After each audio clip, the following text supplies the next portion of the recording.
infrastructure is crumbling this evening as the NintenByte Podcast continues its unprecedented rise. In cities across the globe, fans are rioting. The Pentagon has issued a statement describing the NintenByte Podcast network as a pixel-based prophecy. Some say the rise was foretold, others say it's just a really good podcast. We're talking twisted nipples, milk, and a sock puppet who doesn't talk. It's dangerous to go alone. Watch this. Welcome to the NintenByte Podcast, bitch. That's right, ladies and gentlemen, you're watching the greatest Nintendo podcast ever! Yeah! Is that a Joy-Con in your pants, or are you just happy to see us?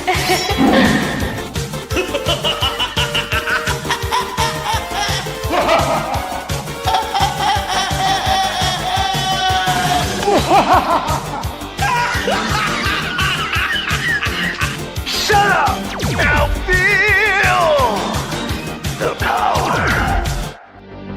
Everyone, do you feel that? Oh my god, I feel it! I feel it too, Gamer. What is it? It's the power of our podcast, I feel it! This is rad, NintenByte. So rad. Power.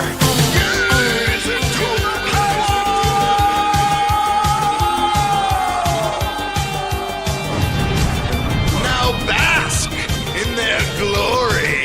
I'm Nintendo Brian. Oh, baby.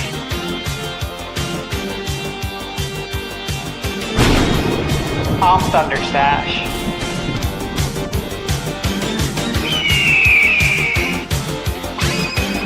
I'm Gamebird Classic.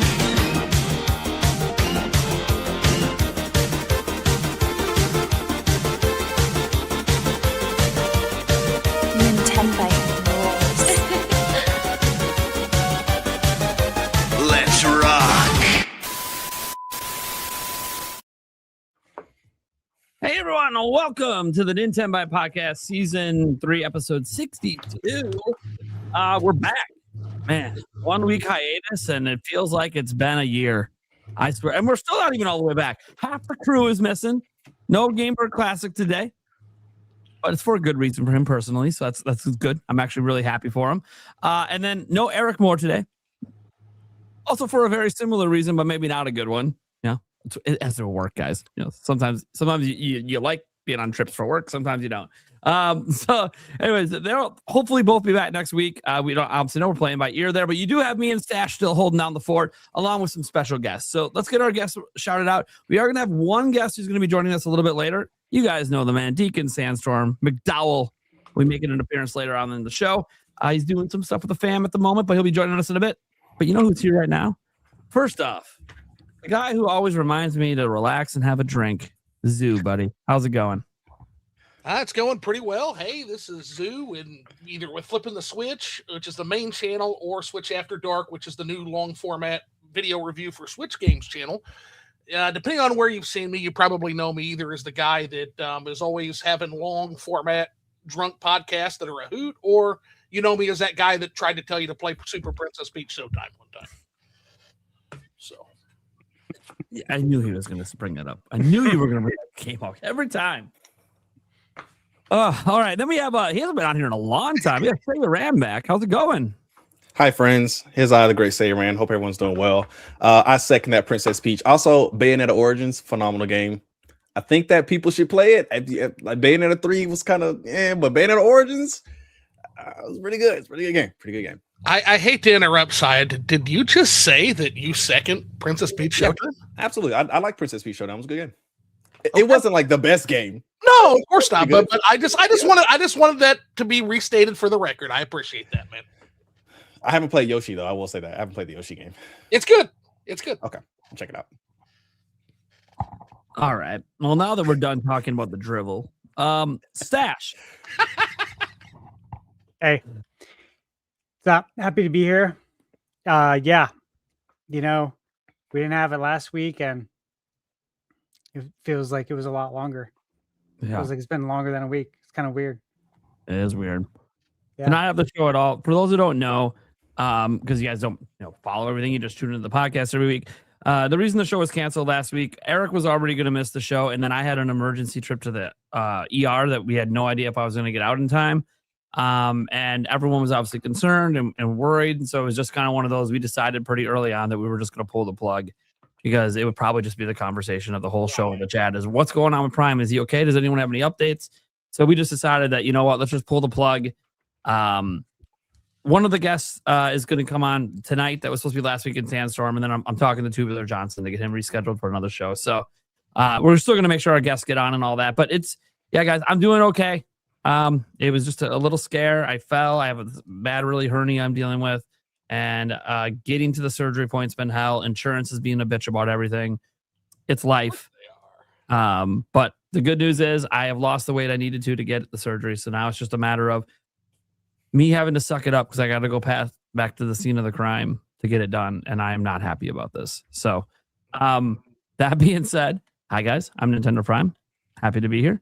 We got some killer topics for you this week. A bunch of game rumors I've got to go over, including an update to one that's been going on for a while from Kiwi Talks. Really interested in that. He narrowed down the WTF game. He finally told us it's one of 3 games. So we're going to talk about that. It's a game that hasn't been announced for Switch 2 yet, but is supposedly coming. And there's some other rumors we'll go over as well. Nintendo back in the news over a fan lawsuit against them over tariffs and fans trying to get refunds. Nintendo lawyers made a response to try to get the case dismissed. We'll go over that as well and our thoughts on all of that. Also, there's a report out there from Korea about a Switch 2 OLED screen. Contracts maybe getting locked in and stuff like that with Samsung. We'll talk about that and some general what we kind of want from sort of revisions for Switch moving forward, whether it's the Lite or the OLED. Because if you look at Nintendo's history, going back to DS, it's pretty much the expectation, even back to the Game Boy Advance, really, because they advanced the Game Boy Advance SP, and they have the Game Boy Micro. It's like they have done this kind of stuff for a while. So we kind of know the way Nintendo's going to do it, but maybe we want to see some different things with each iteration. We'll talk about that. And then I don't know what the 4th topic is because I left it as dealer's choice, mostly because I ran out of time. So who knows? We might come up with something. There's only 2 of us to host today with me and Stash. So Stash, what topic you want to take first? I'll go ahead and take the game rumors. Okay, the game rumors, cool. I'll go ahead then and take the tariff one just because I'm a paid member of the website that has the report. So I can actually read off all of the quotes from Nintendo. So you don't just get the partial quotes that you're seeing in all the headlines and all the stories because they didn't want to spend $10 apparently. I don't think Stefan Totillo is worth $10. I don't know. I think he does pretty good work. So I give him $10 a month because I literally love his reports. Like he's really good at this. He's back when Kotaku used to not suck. Was that a thing? Yes, at one point Kotaku was not a shit website. At one point. And he was one of the good writers, and he was one of the ones fighting to try to keep Kotaku good, but he lost that fight to all the I losses. do respect Stephen Totillo, yeah. Always have. He's one of those few journalists out there that, you know what, his way of reporting and his detailed and how he sources it, I love it. I wish there were more like him in the industry. Right. He's one of the few good ones left. Not saying I like everything he does, but no one likes everything everyone does. He's just really good at his job, and that's what I appreciate. So yeah, then Stash, what topic you want to take after that? Oh, I'll take the Switch 2 OLED. Okay, at least we with dealer's choice, which is totally fine. We haven't a show in 2 weeks. It's pretty easy to come up with stuff to talk about. All right, cool. Well, Stash, let's get right into those game rumors, man. What are we talking about? Yeah, so first rumor here, guys. Kiwi Talks, who's a friend of ours, friend of the channels, all of our channels, been on the podcast many times, and he decided to throw a bone in. Was it in your live stream chat? I think last night, Nate. Literally last night. Yep. Yeah. No, he just let everyone know that the WTF game that he's been talking about for a very long time, that is coming to Switch 2 eventually. He said because it's taken so long, he wanted to narrow it down for us. And so now he's saying that it's either Power World, Black Myth, Wukong, and or Halo. So let's discuss each of these, why or why not it might be coming. And we'll jump into the other ones after that. I'm going to be honest. It's probably Genshin Impact.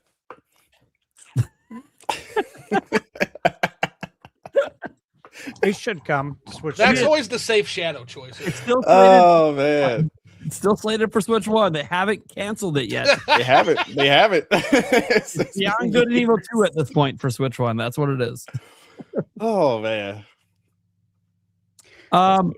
So look, guys, obviously, you know, he narrowed it down to those 3 games.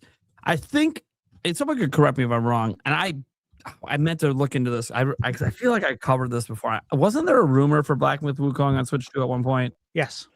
I don't remember who it's from. And I'm sorry. I know I covered it. But guys, I've been living on 8 out of 10 pain for 2 years, guys. Give me a fucking break. Okay. My memory kind of fried sometimes trying to remember shit from last week, let alone months ago. But yeah, I was pretty sure there's a rumor already for that. So I kind of feel like that would probably be it. But then, you know, you look at the riddle that went with it and you're like, well, Pal World doesn't really fit the riddle. And I'm pretty sure he added Pal World as a joke because I, at one point, guessed his WTF game was Pal World as a joke. And obviously there's that lawsuit with Nintendo. So I just really don't really see Pal World even being in the works for Switch 2 yet. I'm not saying it won't get sorted out someday and come over. It probably will at some point. It's too popular not to, and Nintendo wants to make money. So, you know, as long as they can get this shit smoothed out between them and TPC eventually, maybe we'll get that. But I don't think that's anything being worked on now. So it kind of leaves me with the rumor for Black Myth Wukong or Halo, which is going to PS5 as well. And I know like they're planning to pull back things to exclusive, but this is one they're not. They're going to let this one still go out on PS5. So that does mean, well, if you go back to that riddle, it kind of could be Halo in that riddle that he put out. But I don't know. Wow. And it would make sense, too, if they're ever going to try to get Master Chief into Smash, that you would have at least some Halo game on Nintendo. Yeah. But I don't know. What do you guys think? Zoo, let's go to you. Well, so the way I look at when Nintendo pulls third-party games over, and they've generally done a pretty good job of this, honestly, at least on the Switch 1. They were fantastic at this. It's from a lens of curation. And you've actually heard some of them talk about this, which is basically like, okay, we know that the Switch isn't going to get everything that the rest of the 4K twins and PC gets. We know that's not going to happen. But what Nintendo's really good at is taking games from across all of time and taking the best curated chunks from those games. If you told me 6 years ago we were going to get Shin Megami Tensei 3 Nocturne on the fucking Switch, I would have told you were lying. So it's just they really have these amazing ass pulls of like the most curated, targeted games. So I look at this list, and Pal World they're in a lawsuit with, so maybe eventually, but I don't think right now. With it, when it comes to Halo, Halo would certainly fit a game that would be a great targeted curation. But given what Microsoft is saying, I don't know necessarily how much they want to expend to get it over on Switch 2. Maybe if the numbers continue to pop up. That leaves me with Black Myth Wukong, a game that was nominated for Game of the Year, a game that would be a fantastic curation for the Nintendo Switch 2. Would absolutely run well on the system. I got to go with that. Okay. What do you think it's Saya? Oh, I'm thinking Halo. I personally think that I think Xbox really loves their partnership with Nintendo. I say partnership, but their relationship with Nintendo. Halo if you're gonna put Halo on PlayStation 5, you got to put it on the Switch. That just doesn't make sense. Also, they're already putting Call of Duty on the Nintendo Switch too. So it's not like there aren't teams internally working on games to port over and figuring out how that works. Isn't the Call of Duty team taking over Halo, or Activision Blizzard? Aren't they taking over Halo? I think I read that somewhere. Maybe I gotta look it up. But Yes. Anyway, yes, okay, yeah. So it makes sense that if they're going to be porting, what's this Black Ops 7? I don't know what's coming out this year, but whatever comes out, I'm buying. Modern Warfare. Modern Warfare. Okay, I have no idea. I just know I'm buying it because I want the mouse I'm only controls. locking that one in because it's the return to Nintendo. I won't Exactly. remember any future Call of Duty games. Well, and I'm the old man here who's just like, looking at that Call of Duty 10-year deal, and I'm like, hey, can we get Call of Duty 2? Can we get Big Red 1? Can we get the original Modern Warfare 4? I'd love to get those. Just get those original. Those were fantastic games. Yeah. But I'm thinking Halo. I think that Halo on the Nintendo Switch 2 would, if you're gonna put it on PlayStation 5, their biggest rival, I just don't see why you wouldn't put it on Nintendo Switch 2. Black Myth Wukong makes sense as well, but I think that it's to me, I see Black Myth Wukong kind of like Stellar Blade. I believe Stellar Blade is coming, right? Yeah. So Stellar Blade is coming. So to me, that game makes more sense than Black Myth Wukong. And I feel like if Nintendo had to kind of like lean into one, they lean more into Stellar Blade for that more kind of aesthetic of kind of like the more, e-girl, Japanesey, kind of that kind of aesthetic. But I think Halo makes a lot of sense, and I'm gonna go Halo. Exciting thing about Halo, by the way, we've seen Indiana Jones get an actual physical. Yep. The only actual physical of that game is on Nintendo Switch 2. Mm-hmm. The only actual physical copy of Oblivion is going to be on the Switch 2 cart. Yep. So I am excited. I'm not saying it's going to happen, but if Halo does ever come here, would that be a fantastic, amazing thing to get like Halo? It make me smile on the cart, physically being able to do like sniper rifles in the ship to ship level or doing shotgun. Oh gosh, that brings me back, man. We that would be amazing on Switch 2. Someone in chat said Doom the Dark Ages. Is that coming to Switch 2? Was that announced? I don't think they announced that, right? Hasn't been announced yet. Not yet. Hey, real quick, shout out to Rush Dog in the chat. He says Indiana Jones and Oblivion are Switch 2 exclusives by Zoom standards. That's correct. That is correct. Those are Switch 2 exclusives because if it's not physical, it doesn't exist. I like that. I think Xbox and Microsoft, they're doing a lot of things to lean into the Switch 2 platform. They see how successful it is. I mean, you drop your game on the Switch 2, you're probably getting, if it's a AAA game, it's a bigger game, you might get $1 million, $2 million, on the low end sales. I mean, there's some games that have sold best on Switch 2 that have dropped on other platforms. I just feel like another Switch 2 is early in its life cycle, but I think the more games that a lot of these platforms drop on the Switch 2, it kind of solidifies the platform in itself. And that's important to me as well, because I think that if you're going to sit here and create this brand new platform, I think Nintendo can't do it by themselves. I think that them dropping back to back exclusives, like first party exclusives, is great, but you're still going to need those third party exclusives, and we're seeing some really good support. So I think it's fun. Absolutely. Not as good as it can be. Yeah.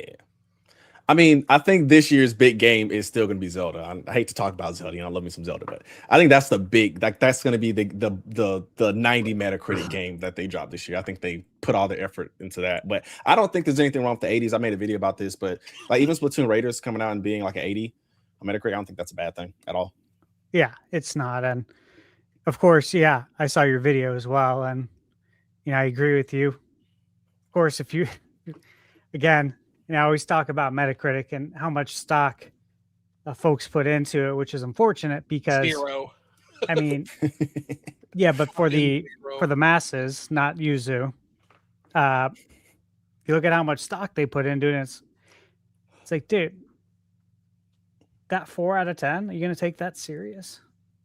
Like, do you read some of these headlines? And this is what I always talk about when it comes to reviews. Like, this is literally why I review games, to try and stomp out the stupidity. Yeah, it's bad, man. It's bad. Less water. Yeah, it's a lot of work. My hands are full. I think there's a lot of context in written reviews that get left out because they're trying to make that article digestible. And so that's why I really appreciate, I know that technically people don't consider, video content creator reviews as official media, yada, yada, yada. You know how it is. You were at Summer Game Space. You know how it was. Like, they were like, oh, you're a content creator, not press. But I think there's a lot of context. Like, for instance, Skill Up does really long reviews. His reviews are, it can be 40 minutes to an hour. There's longer reviews, but there's so much context he's able to put in that video that you're not going to get from an article. So to me, that's more helpful. So I don't know. Absolutely. I like a seminar. I look behind like somebody like Stan, right? Or I look behind and look at that. Look at what's back there. Look at the games and the collections. This is a man who plays video games. Mm-hmm. And I'm not saying that the people at IGN and GameSpot, I'm not saying they don't play video games, but they're not giving you the perspective of the consumer, the customer experience.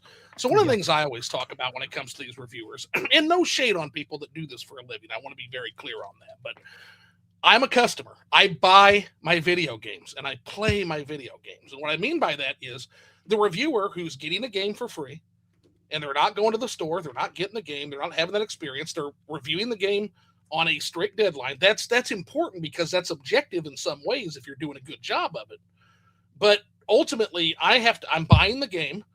I'm not playing that game on any kind of deadline, and it's a very different experience than what reviewers are forced to do for their job, So it's one of those things. It doesn't invalidate it, but it makes me very careful on who I trust with who does that. And there's very few of those individuals, one of which is sitting right here with us. Player Essence being another one. I'll give him a shout out. I like him too. And thank you. You bet. Anytime, man. You too, Saya. Oh, thank you. I appreciate you. Yeah, so, that roofie review. Limit some indies. So I have a question for the group. Do you think that games should be reviewed or should score differently because of the platform they come out on? Like, do you think Halo, let's say Halo releases on Switch 2, is that going to get an 89 versus it coming out on Xbox and getting like a 91? I'm just assuming, from what I've seen, I think this is going to be a higher scoring game. I'd say somewhere like 87, 88, but do you guys think that makes as much sense? I mean, I know we factor in performance and things like that, but let's just say performance is the same. I think if performance is the same, right? And it's truly apples to apples, then I mean, what's the distinction here, right? Yeah. We just saw this with Requiem, Resident Evil Requiem. Yes. Right? Yeah. Pragmata is a good one too, right? That's a good game. Yeah, across the board on all the consoles, the game ran great. There wasn't a hang up on performance, but yeah, it got different scores depending on the console and even PC. And so, yeah. I mean, the way I look at it is a lot of the difference in the review scores are literally just come down to performance. Like even Pragmata plays fine on Switch 2, but does factually play worse on Switch 2 than PlayStation and other platforms. And that's true of pretty much all third-party games. So I kind of get them being a couple points lower just because, if you are only reviewing that version, then maybe you didn't play it, so you don't know any better. But if as a reviewer, you have access to multiple versions and you play the PlayStation 5 one, then you hop down to Switch 2 and it does feel off to you. Yeah, you're probably going to lower that score just a little bit below the PlayStation version because, again, it's not performing as well. And obviously, it's not going to be as good a resolution, especially if they're reviewing on like a PS5 Pro or something. So I get it, why they do it. What would be nice is these outlets that review it on multiple platforms, which I think is great. I think you should review it on multiple platforms. Absolutely. There could be bugs specific to platforms and all sorts of stuff. I wish they would communicate a bit more with this is the thing we talked about before, like review standards. Yeah. Yes. It would be really nice if when I read that review, I can tell that the reason this is a couple points lower on say IGN review the PS6 version than the Switch 2 version. Well, the reason the Switch 2 version is a little lower, it would be nice if it was just clarified that it's actually due to the performance. We had to dock it a little bit because of performance. And instead of reading the review and not even knowing why the fuck this game is lower than the PS5 version, it's just word salad. Yeah, it's not even explained. Okay, yeah, a completely different person reviewed this. Yeah, two people review it, get completely different scores. What's the difference? Yeah, word salad and vibes. It's not even explained in the review. So that comes down to review standards. That would be, hey, if we're reviewing on multiple platforms, we should have a standard for how we handle that and explain why score might be different on a certain platform versus another. Not just, we have different people reviewing the game. No, what's the standard here? So that bothers me. But when it's just outlets that only review Switch 2 games, like Nintendo Life or something, okay, their score's going to be whatever because they're not playing the other versions, right? So yeah, when I review my games, I'm reviewing them on. Typically, it's going to be mostly handheld, a little bit docked just to check out performance, right? But I prefer handheld. I'm also I internally I have a score weirdly enough between 1 and 7 in my head. You'll never hear it in the review because the point of what I'm trying to do is to explain to you what I took out of that game. So it's not just going to be a mechanical, it's going to be my experience with that game, the things I took from it, the things I connect to it, how I felt playing it. ultimately what I got out of that game. So that's kind of the way I look at it, the experience of trying to review a game, at least from my strange perspective. Yeah. Makes sense.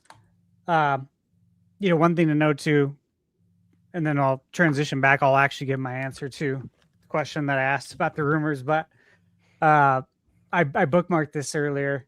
One of these Splatoon Raiders reviews gave it a 6 out of 10.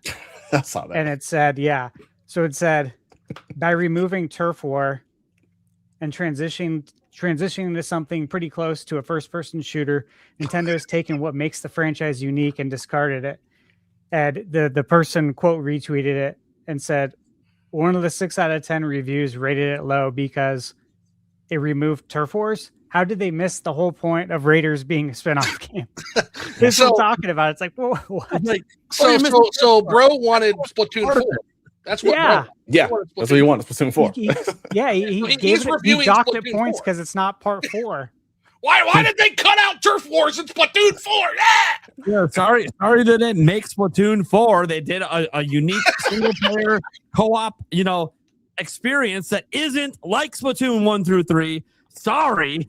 Yeah. And marketed it as such. There's no confusion. Never pretended this was a multiplayer game, battles or anything. There was no pretending the entire time they advertised this game. But they didn't make the game I wanted. They didn't make Splatoon 4, so I got to dock it to a 6. Like, I heard that the Splatoon Raiders actually has a decent multiplayer. Like people were posting the multiplayer, and I was like, "There's multiplayer in this game." Like I didn't even know that. I've heard because you can do it's optional, right? So you can do the whole game by yourself, but it's you can have up to 3 people play with you, whether local or online. And what people are actually impressed about is playing with randoms online. You know that sometimes it's like a fucking shit show, and a lot of games are like this. Apparently, in this game, it's not. People are legitimately just like playing it and having fun and actually working together to get through shit. I'm like, all right, I like that. Of course, it's before the public release. The trolls are going to come in. It's going to happen. Oh yeah, 100%. But the media members that are all playing it right now, or people who have access to it right now, they seem to be like just having a blast. So, like, dude, I never have this much fun playing with randos in a PvE game. And I'm like, hey, maybe that's also good signs for what it's going to be like to play Duskbloods in a PvE game. I sure hope Duskbloods, but again, that would be. I really hope Duskbloods does have some kind of single player component. But again, that would be like reviewing Duskbloods, where everything they've telegraphed so far, there's no single player component, and being like, man, why doesn't this have a single player component? Yeah, that's basically what they're doing. Or like the new Legend of Zelda Ocarina of Time remake coming out. I'm hearing a rumor, guys, that you don't have biology class in Ocarina of Time remake. If that happens, gonna have to mark the game down. Yeah. No, it's like Elden Ring. Biology class in Zelda. Elden Ring and Night Rain. It would be like if you gave Night Rain a low score because you're disappointed it's not single player. It's like, well, that's not what it is. What are you supposed to do? All right, let's get back on track though. Circle back to that original question of what game I think it is. Look. Black Myth Wukong. I mean, that's on my bingo card. That's happening. That was on my bingo card in January. That's happening. That is not a surprise. That is not a WTF in the least bit. If Nate the Hate is the rumor for Black Myth, by the way, guys. If Kiwi's trying to sell that as a WTF game, come on. I don't think he is. I think that's just in there. Power, that would be a WTF for I think pretty obvious some reason. of the wrong reasons. Yeah, like not exciting reasons. Look, I mean, it's also on my bingo card, Halo. Mm-hmm. That was on mine too. Yeah, it's Halo. It's Halo. It's common sense is Halo. Please, and that would be a big deal. It'd be the only physical version. Again, I need that to be that. That's so funny. It's so funny every time it happens. So even Microsoft knows that Nintendo people like to buy physical. I'm still floored that they were able to get that absolute spaghetti code nightmare of Oblivion remastered. That Unreal 5 spaghetti code nightmare on a cart. I'm half terrified to see how that thing runs. That thing's gonna run like a bag of assholes. But if it doesn't, I will play. I will break my Morrowind exclusivity, and I will play Oblivion. That is my promise to everybody. If it runs well. Well, here's hoping. It doesn't run well on some of the other systems. I don't. Hey, That's what I'm saying.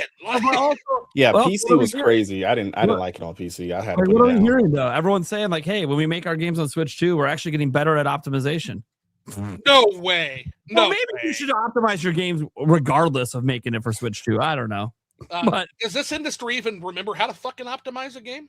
Like outside of Nintendo? that was just a report that what game was it that said, "Hey, as we're bringing this to Switch 2, it's actually running really well and like 40 plus FPS." Oh, and by the way, we learned so much in optimization. We're actually applying it to the other versions. I'm like, wow, why did nobody decide to optimize before that?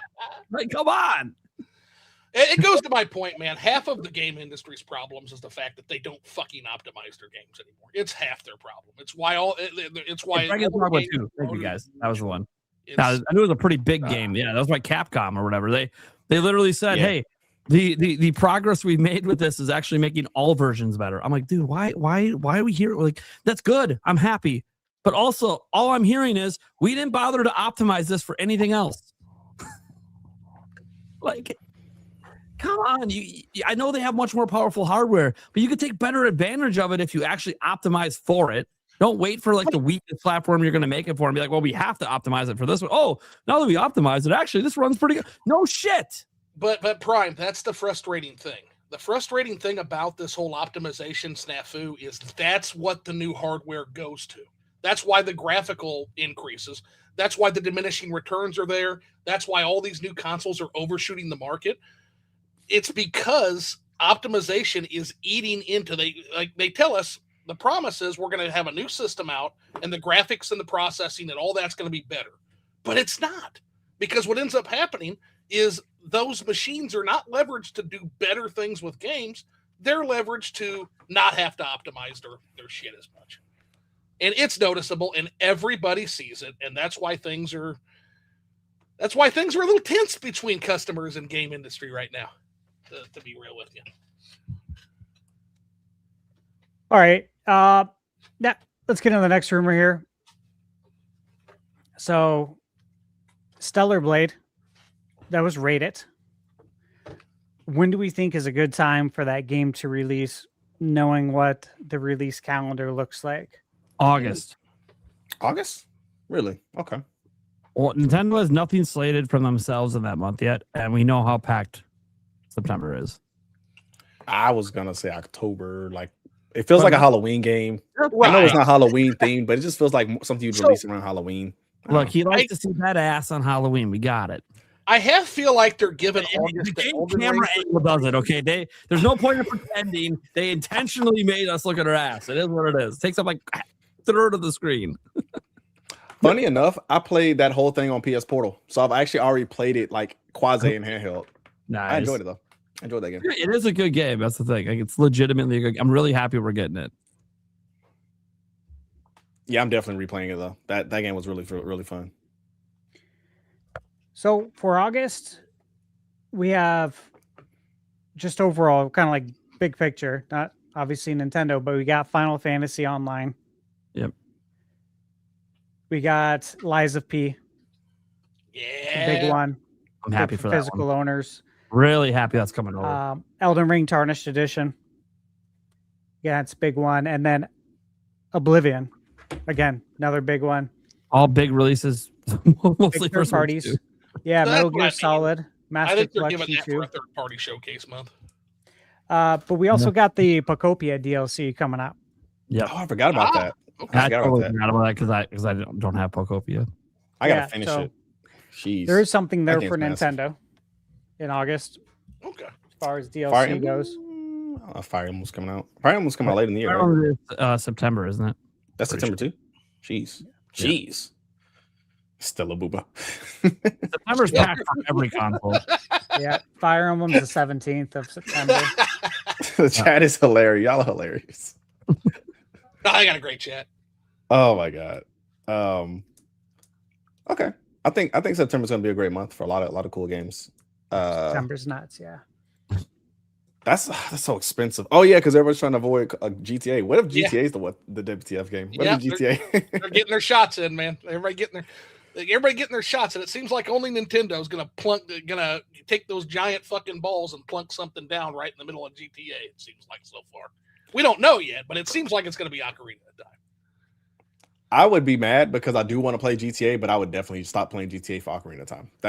I actually think I was just the last time I was on this exact podcast, I was telling people I'm not saying that Ocarina of Time is gonna do the work of knocking out GTA 6, but I do think there's a lot of people, in particular in the Nintendo community.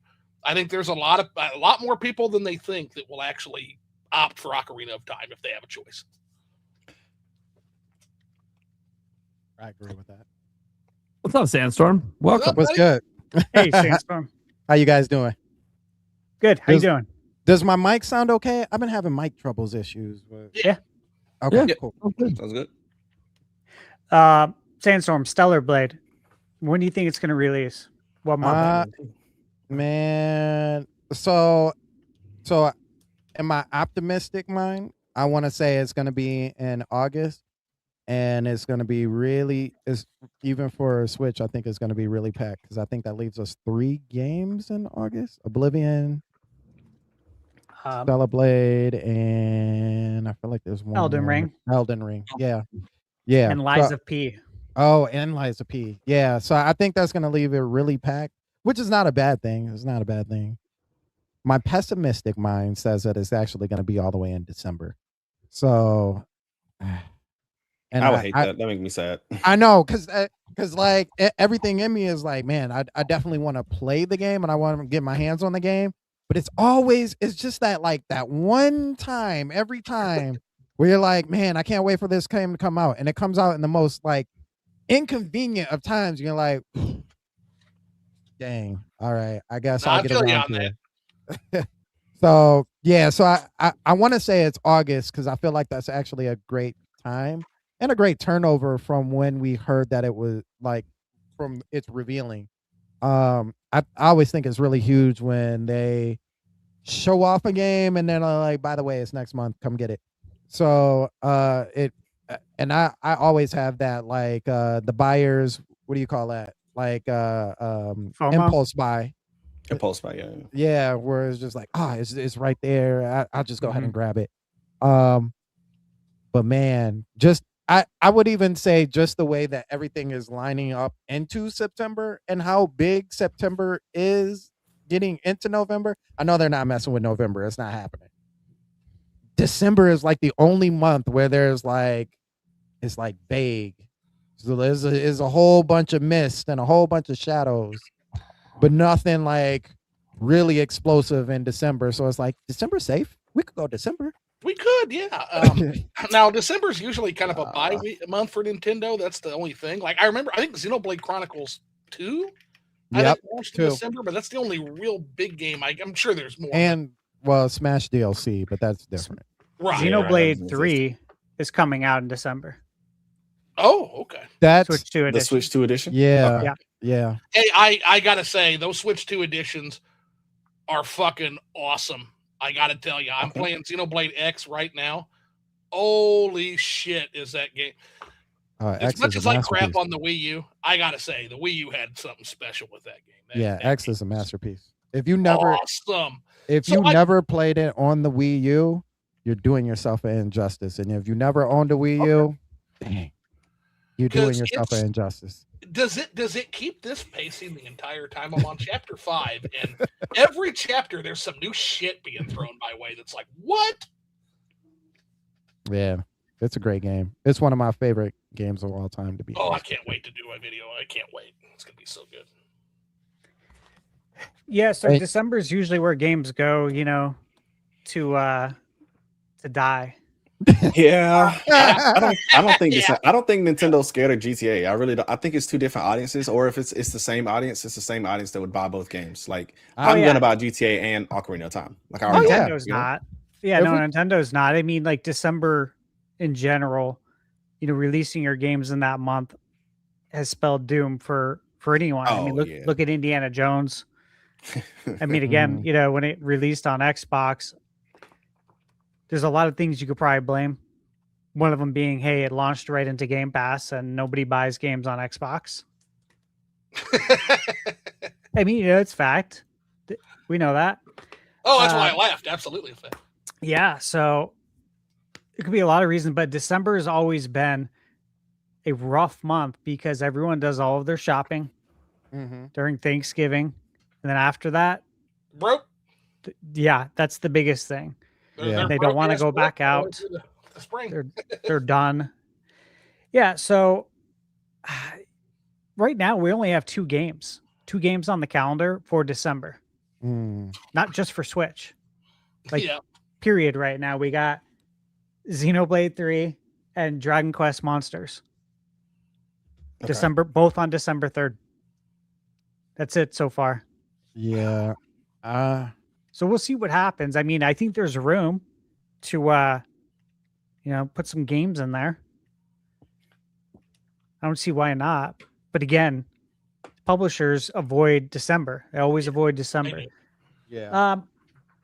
I think August could make sense. For Ocarina of Time in August? No. Ocarina of Time is definitely not. Yeah. Stellar Blade. I'm sorry. I thought we were talking about Ocarina of Time still. No. I'm just like, are you nuts?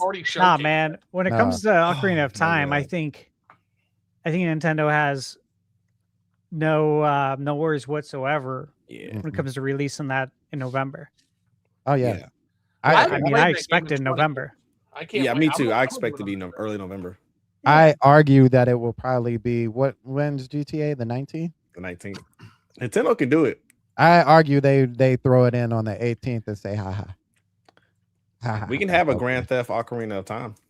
I think it would be a great time. It would probably be great for gaming. Barbenheimer? Yeah. What is it? Barbenheimer? It's like the Barbenheimer of video games. You get GTA 6 and you get Korea. That would be an insane week, bro. It'd be fun. It'd be so much fun. Yeah, it would. It would. I bet, like, on what you're running over hookers on one hand, and then on the other hand, you're saving the world from Ganondorf. Yeah, sounds like a great time, dude. Could be done. All right, so are we saying we're hoping for August?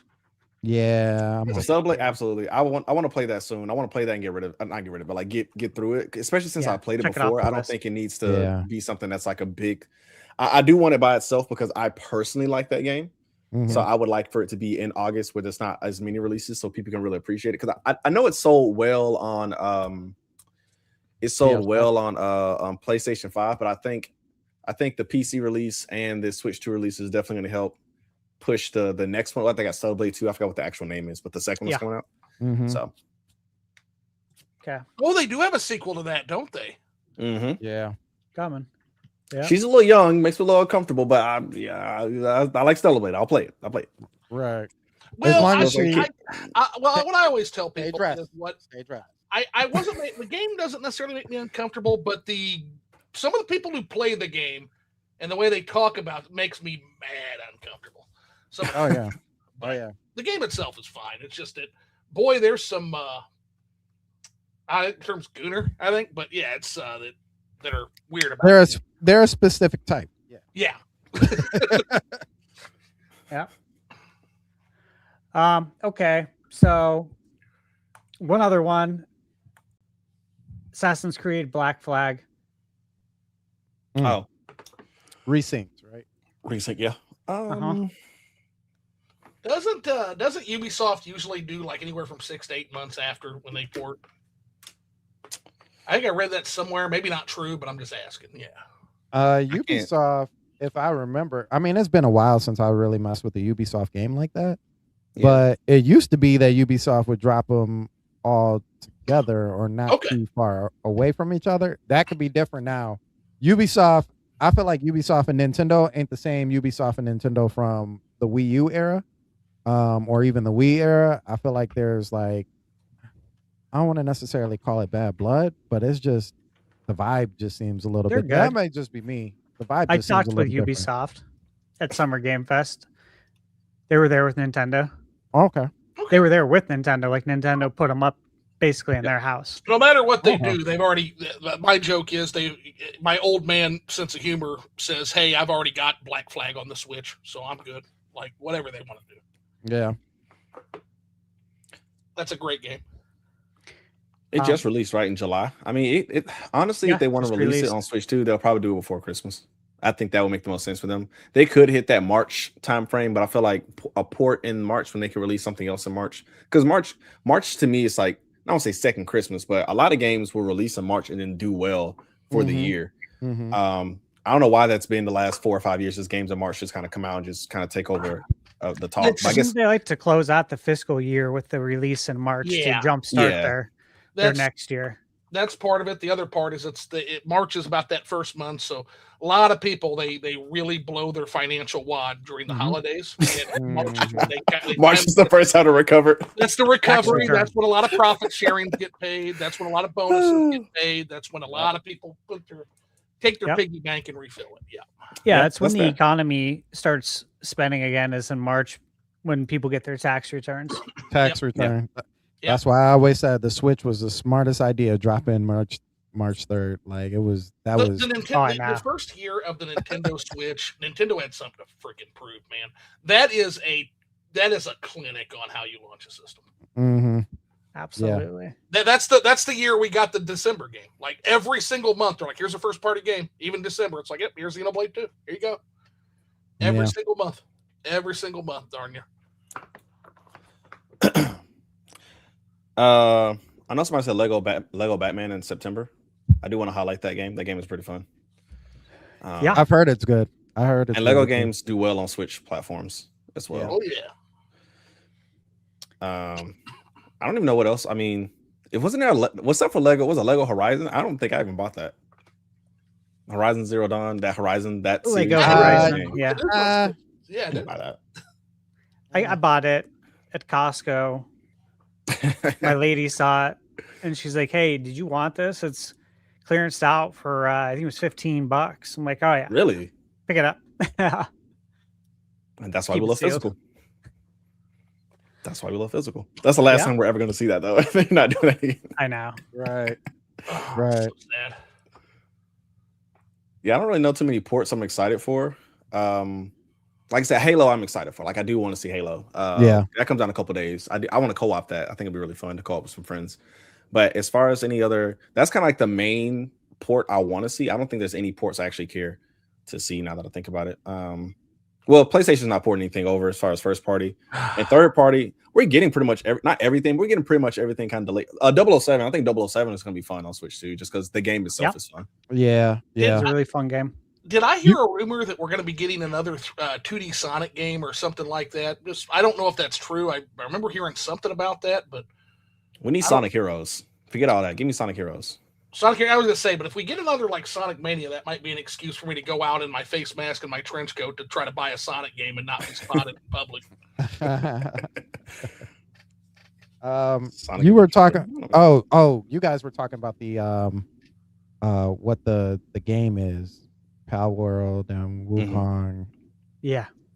And Halo. So what did you guys, I didn't catch that part. What did you guys kind of fall under? I mean, I believe Simon Ryan believes it's Halo. Yep. Halo. Okay. Black Myth is, I think that's in the bag. Foregone conclusion. It's not a WTF scenario. Yeah, I think that Halo actually is more. Cause I said Black Myth Wukong. I didn't know that they specifically said it was a WTF game. So if that's the case, yeah, we know Black Myth Wukong is coming. It's going to get curated at some point. We know that. So, hot take. Very hot take, actually. Scorching take. Amongst the three that I saw, I actually think it might be Proud World to be serious. Okay. I think that's WTF for sure. Yeah. I for one obviously for the most obvious reason, right? How dare they put Power World trash on our Nintendo systems? I feel like the fans care more than Nintendo does. I personally feel like the fans care a lot more than Nintendo cares. So this is where I have to be like, hey, did you play the game? Because a lot of the people, that's another problem I'm running into on weirdo Twitter gamers that don't play the games they talk about. I had this one guy literally being like, new Star Fox remake sucks. I watched a cutscene on YouTube and that cutscene looked bad to me and that game sucks.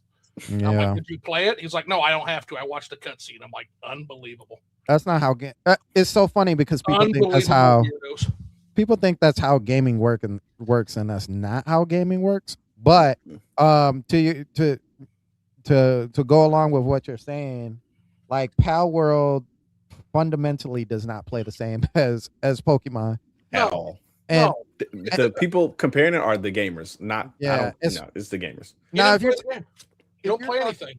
So I did want to say this about the whole Pal World thing. Can I say this, Stash? Am I qualified to say it? Yeah. Okay. So I wanted to say this about the whole Pal World thing, especially since we got the Pal World version of Kyogre. I don't care either way. I'm gonna tell you that. I'm gonna tell you this. For any of y'all who will think left about Kyogre and the new Pal World Legendary, whatever. If you think right about it, whatever. This is all I'm gonna say. And this is coming from a business perspective because it only makes the most sense, right? Does not matter about the shape, doesn't matter about the color. I know the first thing that people say is, oh, Nintendo doesn't own the rights to this, or Game Freak doesn't own the rights to that, or blah, blah, blah, blah, blah. None of that matters. None of that matters. What the Pal World creators did was they took a design, they made something for themselves that looked similar to something else. It didn't need to look exactly alike. It wasn't stealing or anything like that. But think of as a businessman. Think of Stash as a business, right? Stash got a whole bunch of great amazing ideas, but he's starting off from like next to nothing. Now, if Stash has a great idea and he wants to get it out there as much as possible, he's going to familiarize it with something else. It's going to be very, very familiar with something else. When you think of Stash, you think of a long mustache. You think of long mustache, you're thinking of certain celebrity. Stash going to put those two things together. And be like, but I didn't get it from him. This is my own thing. I'm Stash, baby. You already know what it is. But people are going to have that conversation like, I don't know. I feel like Stash twisted the end of his mustache a certain way, and it looked like somebody else. That's what they want. They want that conversation. They want people to have a conversation between them, and especially Pokemon, since that's one of the biggest franchises, if not the biggest franchise in the world. They want to have those back and forth conversations. They do. Like versus if Stash came with something completely new that nobody could relate to, it's not going to take off like that. Nobody's really going to have that conversation. So that's the reason why I believe personally that it looks like Kyogre, doesn't look like Kyogre, the colors are the same. That's conversation. That's generating interest that they want. And that's good business at the end of the day. So whether you feel yes or no about it, I think they made the smart move. I honestly think they made the smart move. So with that being said, I do definitely think Pal World is coming to Switch, and I think at the end of the day, I think Nintendo's gonna be like, thanks, pass us our money too. You go ahead and take your side. We both win it. Yeah, they get a cut from it. Yeah. And Digimon story just launched for Switch 2, and Nintendo put out the trailer for it. Mm-hmm. It was on their social media. And you look at Pokemon and Digimon. Yep. Right? I mean, the thing is, though, is that, again, Nintendo's not necessarily concerned with that. Yeah. Nah. Like, we want the games on Switch 2. Mm-hmm. Yeah. When you're a platform, you want to curate games. That's what you want. Exactly. And as like I said, I played Time Stranger. I really like it. When people compare it to Pokemon, I kind of have this conversation all the time. There's so many things that Pokemon does right, and they do it in such a specific and unique way. It's really hard to mimic that. And Time Stranger is one of the first times I saw Digimon say, "Hey, we're going to take this turn-based format, but we're still going to apply it Digimon way." Because some of my frustrations about the game was the core of Digimon, with like how you got to Digivolve and de-Digivolve. I was like, the digitize and de. Yeah, yes, bro. So I go over it for a little bit, in past videos I've done, but Pokemon is 3 games. It's 3 games in one. Yeah. It's a JRPG. Mm-hmm. There is the meta game, which is a competitive battler, mm-hmm. and it's a collectathon. Oh yeah, It's 3 games in one. And a monster tamer. And Yeah. a monster And tamer. a Yeah. monster. So 4 games in one. Yeah. So I think that they don't care. I think the fans, we care more. Yeah. Like as someone who's played Power World, I'm like, I don't get Pokemon vibes from this. Like the creatures are similar, but like okay, like I also played Coromon, and Coromon, the creatures like Coromon to me is more of a clone than Pokemon than Power World is. But yeah. So I don't know. I think like I said, I don't think they care. I think what matters the most to Nintendo is, hey, is this game going to sell if we bring it to our platform? And Power World will. I think people would get it just to meme on it, but I think also in the same vein that it is a really good game to have on the platform, because you do have people like me. I think there's another game that's coming out that's more that's a better case. What's it called? Animo, I think it was. Oh, Animo. Yeah. Animo. Yeah, I think that's coming. I think if that release, that to me is more similar to Pokemon than Power World is. But if that release, like, and it came on the Switch too, like, I think they're like, okay, cool, because you still can't. At the end of the day, you still can't outdo Pokemon. You know how much work you have to put in to outdo Pokemon to cut into what they got going on. If anything, Pokemon fans are going to support that other game and Pokemon. They're not going to not buy Pokemon. Like, it's like that's just not happening. Yeah, like Power World shows up and everybody's like, "Oh, well, we're done with Pokemon." Yeah, that's not happening. Yeah, it's a lot of this is tribalism. They see Power World, like especially some Nintendo fans. Some Nintendo fans, we all know. Yeah, they see another game and they're just like, that game is bad because it's not Pokemon. Pokemon no like that. This game bad, and that's not necessarily how Nintendo sees it. And it's if you would play the game, you would actually see that it's quite different. But you don't play the game. You make 170 posts on Twitter about a game you haven't played because you're weird. Yeah, it's a stretch to ask me to play the game. That's a stretch. It's a lot. You're asking a lot of me. All right. All right. You guys ready to jump into the next topic here? Yeah. Let's do it.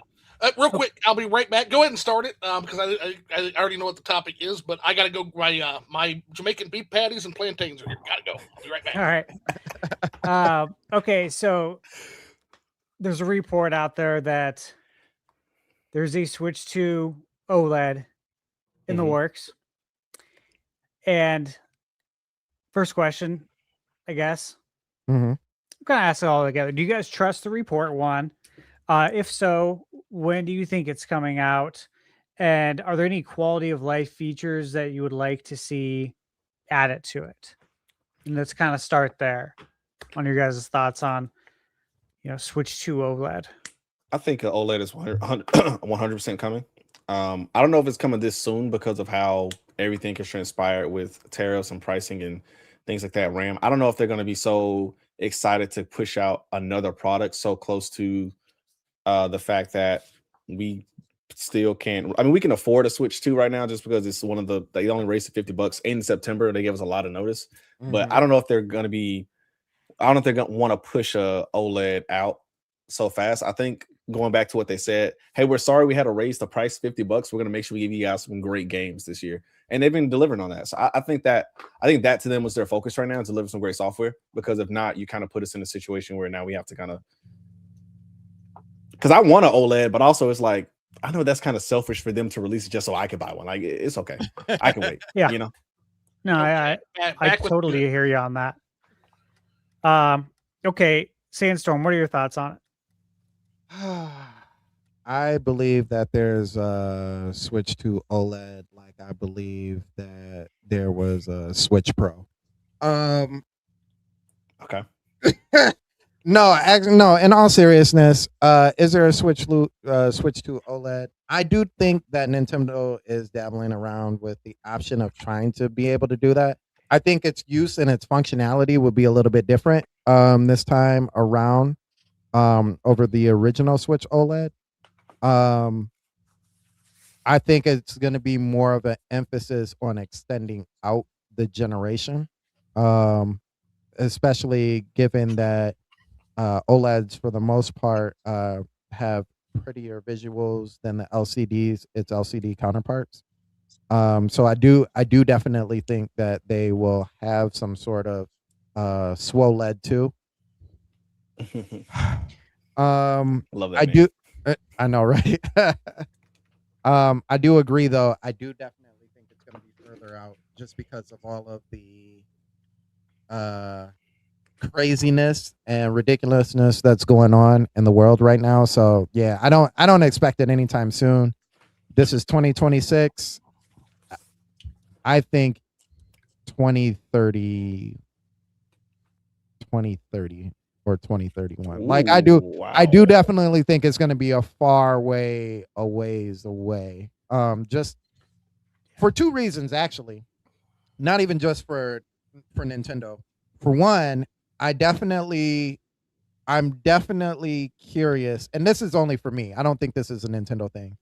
But if it was my business, once again, if it was my business, and I already have my new next generation system out, and I know that my competition is coming out, and from what I'm hearing, they're coming out with handhelds for their systems too. Yeah, I'm a easy push on the brakes, not full stop, but push on the brakes just a little bit so I can see around the corner to see exactly what those handhelds look like. And then I give it a year or two, and then boom, I drop my OLED. Like, oh, you thought I wasn't y'all thought I was gonna be an OG?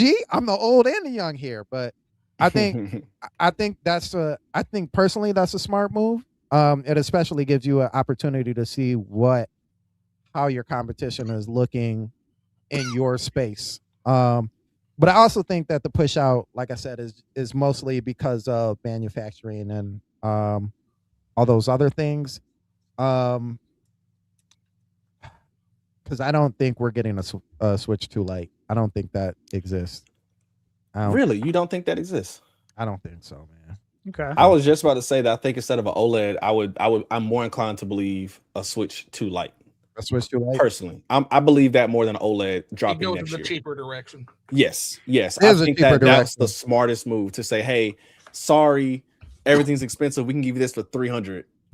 And if you told me a Switch 2 Lite right now for you're laughing at the price, Prime. It's not gonna be 300. Holy shit. Okay, 350. Okay, but if you told me 300, 350 for a Switch Lite, that to me, because again, the reason the Switch was so successful was because you could buy multiple of them and it made sense. Like one household may have had 2 or 3 Switches. So my kid, he's turning 7 for on Halloween.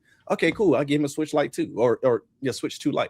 You know what I'm saying? So like, I think that will make more sense than saying here's an OLED model that costs more expensive and it's nice screen and specs, because we don't care about specs. Like, we've already showed we don't care. I think at that point, for saying that. I think at that point you're right. I think you squeeze the game even tighter. Because what's the Switch, the OG Switch Lite? What's the price on that right now? $250 it was when it launched, right? $250. So you got that at $250. The regular was Switch it is what? Was it less? It was 200. It was 200. Oh, but what is it? What is it now? Did everything go up? It's like 230. 229. Yeah. Okay, yeah, so but like that's insane. We would kill for a $200 console. You got the Switch. Okay, so evil king of numbers here. Okay, let's take a look at the geopolitical and the macroeconomic environment of the world right now. Come on, the economy is barbecue chicken. There are 19 wars going on right now. We have production lines that are being disrupted. We've got an AI slop bubble that is about to just further destroy RAM prices. And they're doing it again. They're doing it again, guys. They're doing it again. The first year of the Nintendo Switch 1, I had to start hearing about Switch 2s and Switch Pros and revamps. And the freaks are doing it again. They're doing it again. And I don't know why it's almost like they intentionally do this to Nintendo and they push them toward more tech, more hardware. It's just crazy to me. You can make an OLED. I'm sure it's going to happen at some point. Don't know who the fuck's going to buy it except the whales. I would absolutely see them going more in the light direction just because aside from your high-end buyers, nobody has any fucking money anymore. That's the thing. You've got idiots like me that buy 100 games a year, and you've got everybody else that buys 2 games a year on average. You just got me over the hardware hurdle into the Switch 2 reluctantly, and now now there's rumors about okay, Like, I don't know. What are we doing? What are we doing in this industry where we cannot face the fact that we have overshot the market so bad at this point? What are we doing? I know it's a rumor, but what are we doing? I'll tell you what I know exactly what they're doing. They're planning for the future. The world doesn't stop running just because the economy sucks now. Nintendo ain't worrying about just now. They're thinking 4 years, 5 years, 6 years out.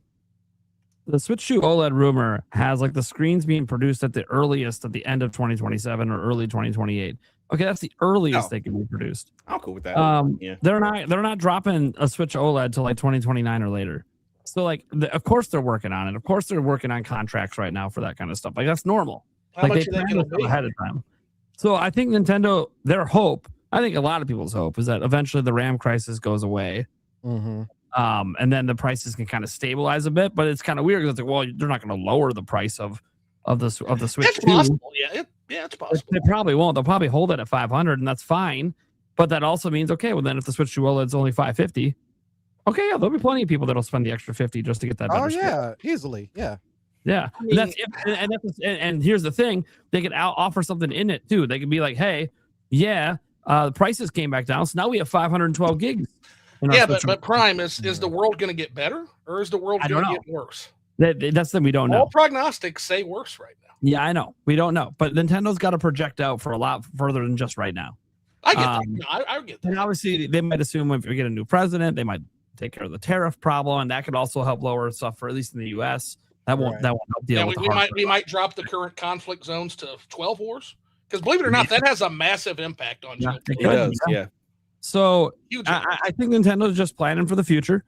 I don't, right now, I don't know if they plan for the Switch OLED at one point to be a more powerful system. Because if you're going to charge 600 or more, it better be more powerful. Yeah.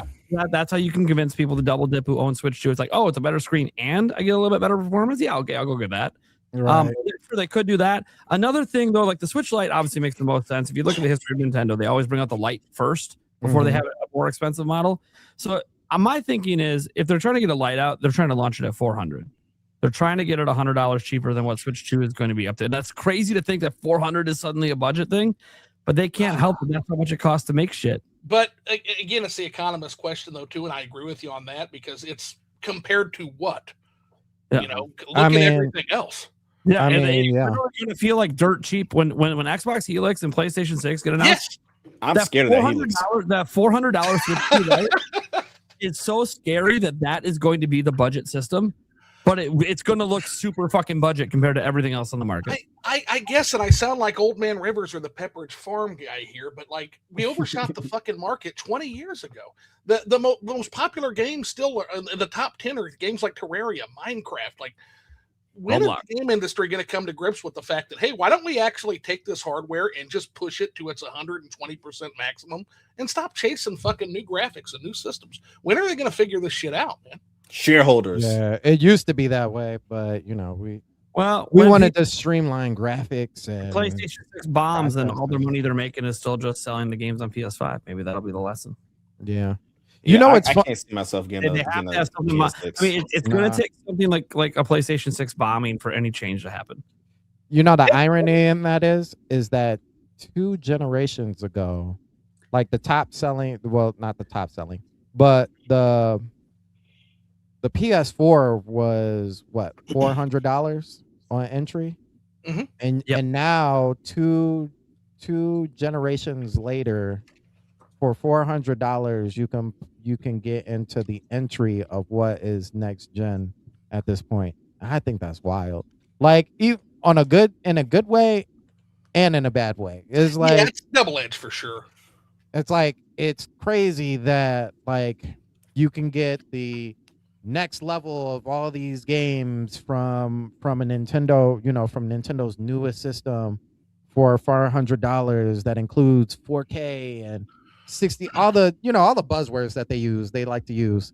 Well, and then, but on the flip side, it's like, dang, everything else is like $900. Well, and I'm old enough to remember when games used to be cheap software, cheap hardware inexpensive or expensive software. So you would get the video game system for relatively cheap, but then the video games were 60, 70, 80, 90, $100 sometimes back in the 1990s. But then you'd be $149 for a Super Nintendo on sale. That's why everyone rented, maybe. Rent back then. And all you got was Chrono Trigger. That was the only game you had all generation. Chrono Trigger. I remember Chrono Trigger. Game a year and a lot of rentals. What's the other Chrono? It's Chrono Trigger. What's the other one? Chrono Cross. Okay, I bought Chrono Cross when it came to Switch, and I was like, "How do you play this game? What's going on?" It doesn't. That game has the strangest battle system I've ever seen. I have no idea how it works. Paired with the greatest soundtrack I think my ears have ever heard. It is such a clash. I still haven't figured out the battle system in that game either. I do like the soundtrack outside of the demented clowns are like coming to like fucking attack me in the which is like the main soundtrack for the battle. But everything else, the overworld themes and stuff, that game is masterful, dude. Yeah, okay. I got a couple minutes in. I was like, what the hell am I doing? I'm just gonna put this. If you can figure it out, drop me a line. All right. I'm going to give you guys what I think is going to happen. Okay. And I'm going to say that this is with pretty close to 100% certainty. Switch 2 Lite will come out next year. They'll release at the same time as Pokemon Wind and Wave. That'll be the ticket to get into next gen gaming. Oh man, and that's actually a smart move. That's actually a really that's brilliant. A very smart move. Okay, especially so that's what they'll do. And what if it's a better battery life too? Could be, but then here's the thing with the OLED. 100% think that's coming too. But what's most important right now is the entry points into next gen gaming. Okay. Yeah. Yes. Because of the market. You hold the OLED for when Sony or Xbox announces their handheld console with an OLED screen. Mm-hmm. You already have yours ready to go into production, and then you beat them to the punch, and you release the OLED to the market so it can be there at the same time as the PlayStation handheld or Xbox handheld. Yep. And that's the play. That's exactly how it's going to go down. Dude, and undercut them by launching it alongside some big ass fucking exclusive. Oh yeah, they will undercut them too. 100% by a good margin. A little bit cheaper, and here's a big ass fucking game. Which one are you going to buy, them or us? Yeah, if you're gonna do it smart, like what Stash just said. Yeah, do it really smart. The pricing for that, they absolutely need to wait to see what the competition's doing. Yeah. In the PS6 handheld for sure is going to be more powerful, so it should be significantly more expensive. So you gotta be really careful there. You don't want to be like, oh, we're launching this at 600, and they're like, actually, we're going to eat losses and launch it at 600. Like, oh, okay, well then you're going to have to undercut that. Yeah, you got to wait. You got to have that patience. Absolute hopium that it's $600 for a portable PS6. That is, I know I think that's going to be the price. I don't want them to drop a PS6. I don't need that. I don't think any of us or the world needs it, but it's going to happen. This is what's going to happen. People are going to play God of War Laufey and be like, wow, this runs amazing because Sony Santa Monica knows what the hell they're doing. People are going to play Laufey and be like, we don't need anything, because I still remember playing Ragnarok and like I was playing like 1080p 120 because I was playing like a 1080p monitor, but it had a high and I was like, I'm playing this at 1080p 120. This is my standard for all PS5 games, like first party. Didn't happen, but like that team's gonna put out an amazing game, and folks gonna be like, oh, I don't need a PS6. These other games are just unoptimized, and that's it. That's gonna be in the Ragnarok is beautiful game. I think PS6 adaptation is going to be slow, but Sony has already set the standard. Like for the first 4 or 5 years, everything's crossed into PS5 anyways. Boo. So like you really don't even need to upgrade anything until the 2030s. Maybe you can maybe even skip the whole PS6 generation away for PS7. That would be nice. I'm another hot take. I feel like that's going to happen. Like I wholeheartedly, especially with how close this stuff is to like PCs now. Like it only makes sense, and the only way they tell you no is because they don't feel like it, not because it can't. They just don't feel like it, and they want you to pay extra. I think you're right though, Stash. I think waiting until they drop an OLED to drop your OLED. So, but here's the thing, though, too. I think when you talk about them dropping OLEDs, gotta remember you the king.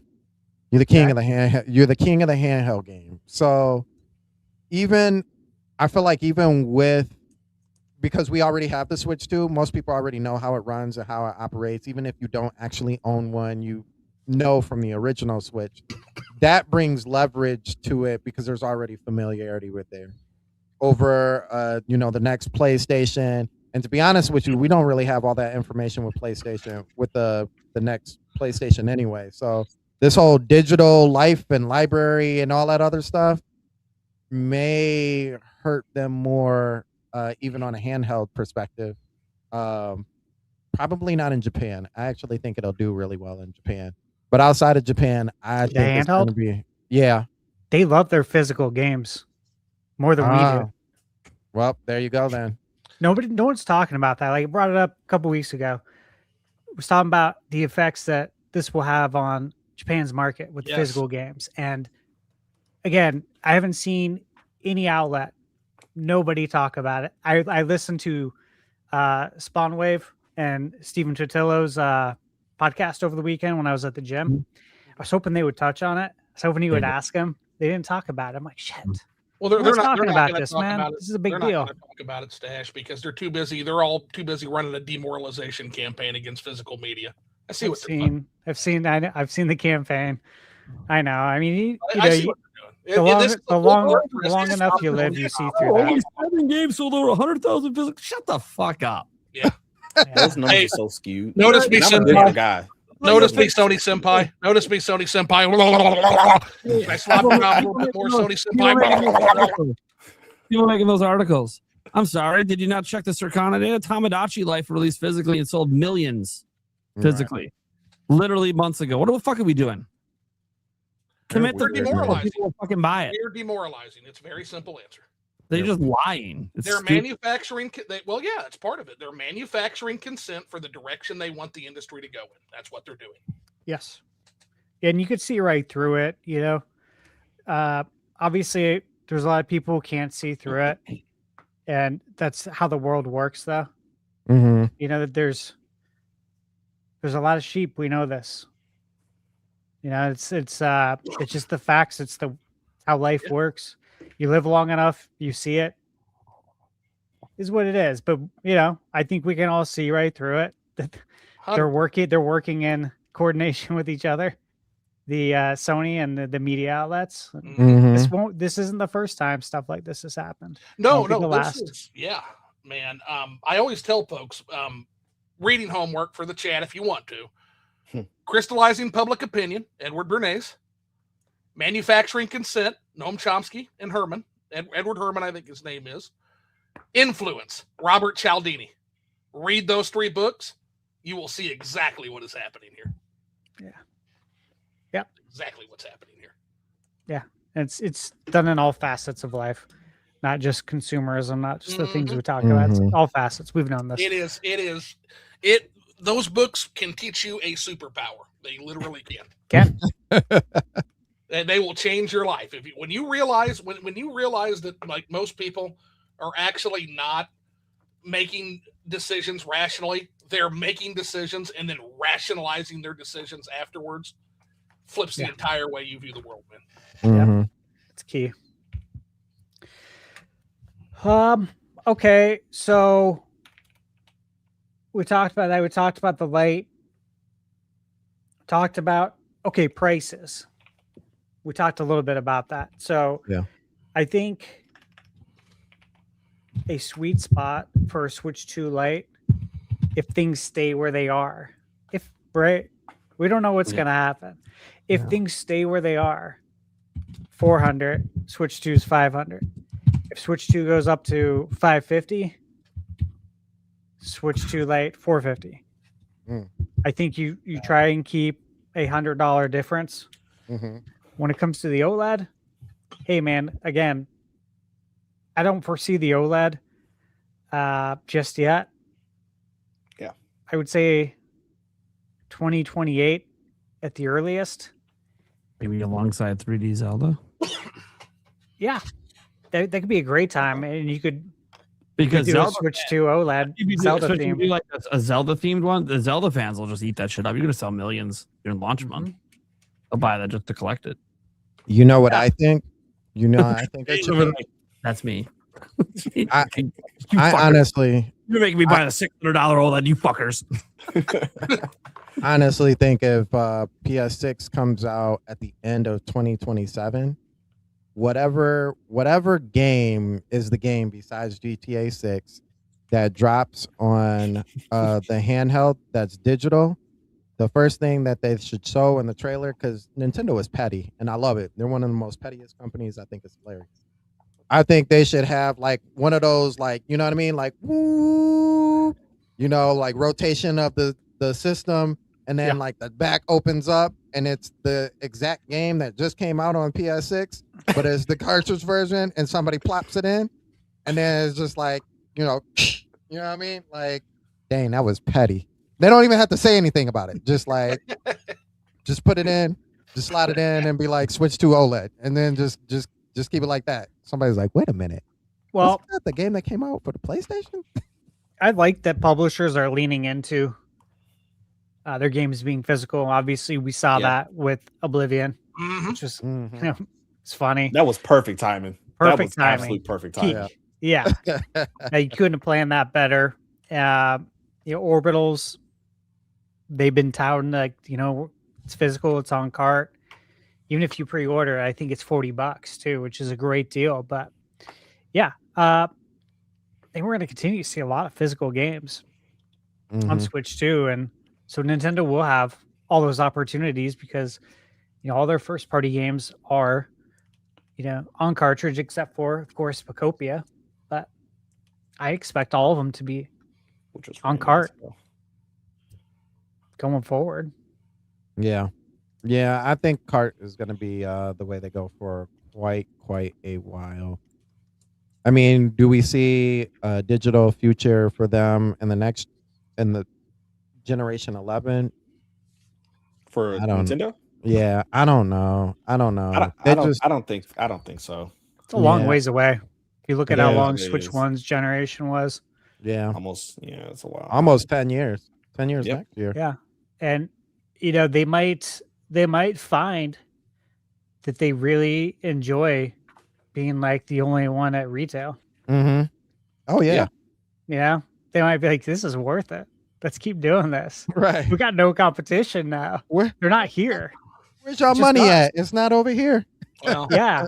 All the stores, Target, Best Buy, Walmart, they're putting our games and our systems in their weekly ad every week. They're advertising us on their website. Yeah. You know, like they're creating foot traffic for us. Yep. And that's how the business works. And when your competition just goes away because they don't want to make physical anymore, it's like you feast. They forfeit at retail. And they just gave it to you. And I don't think that Sony is thinking about the fact that the retail presence, it's such an important aspect of how gaming has gotten as big as it's gotten. Having that cultural footprint out in stores, and hell, some of our grocery stores sell games, man. You know, and it's one of those deals where like it's present, it's there, it's the number one way a lot of people that aren't gamers can take a look and see gaming having a presence in the culture and out in the world. And it's amazing to me that they're just willing to just toss that in the dumpster, man. It's crazy. Well, what's interesting too, guys, is that, you know, like say Walmart carries PS6 and Target, they're not making any money off that. If they are, it's very, very slim. They don't make money on the hardware. You make it on the software. And if you have no software to sell, what am I carrying the hardware for? Why am I letting this take up shelf space if I'm not making a profit on it? Yep.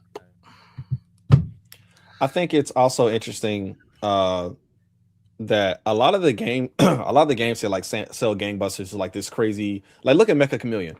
That's not on the PlayStation 5.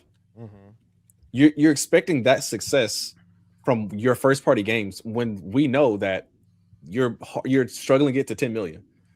you know, and now you're taking an option away from consumers. I don't, and I am a digital gamer. I keep saying I'm a digital gamer. I got a digital PS5. I play a lot on PC. My Switch still have a couple cartridges, but pretty much, you know. But I think that they're making a interesting play. And I know the numbers say, oh, well, they'll make the differences because they don't have to pay the middleman and that. Like, yeah, but also like, there's a lot of people who still buy their games physically, and you'd have to sell a pretty convincing game digitally to a lot of people to make up that money.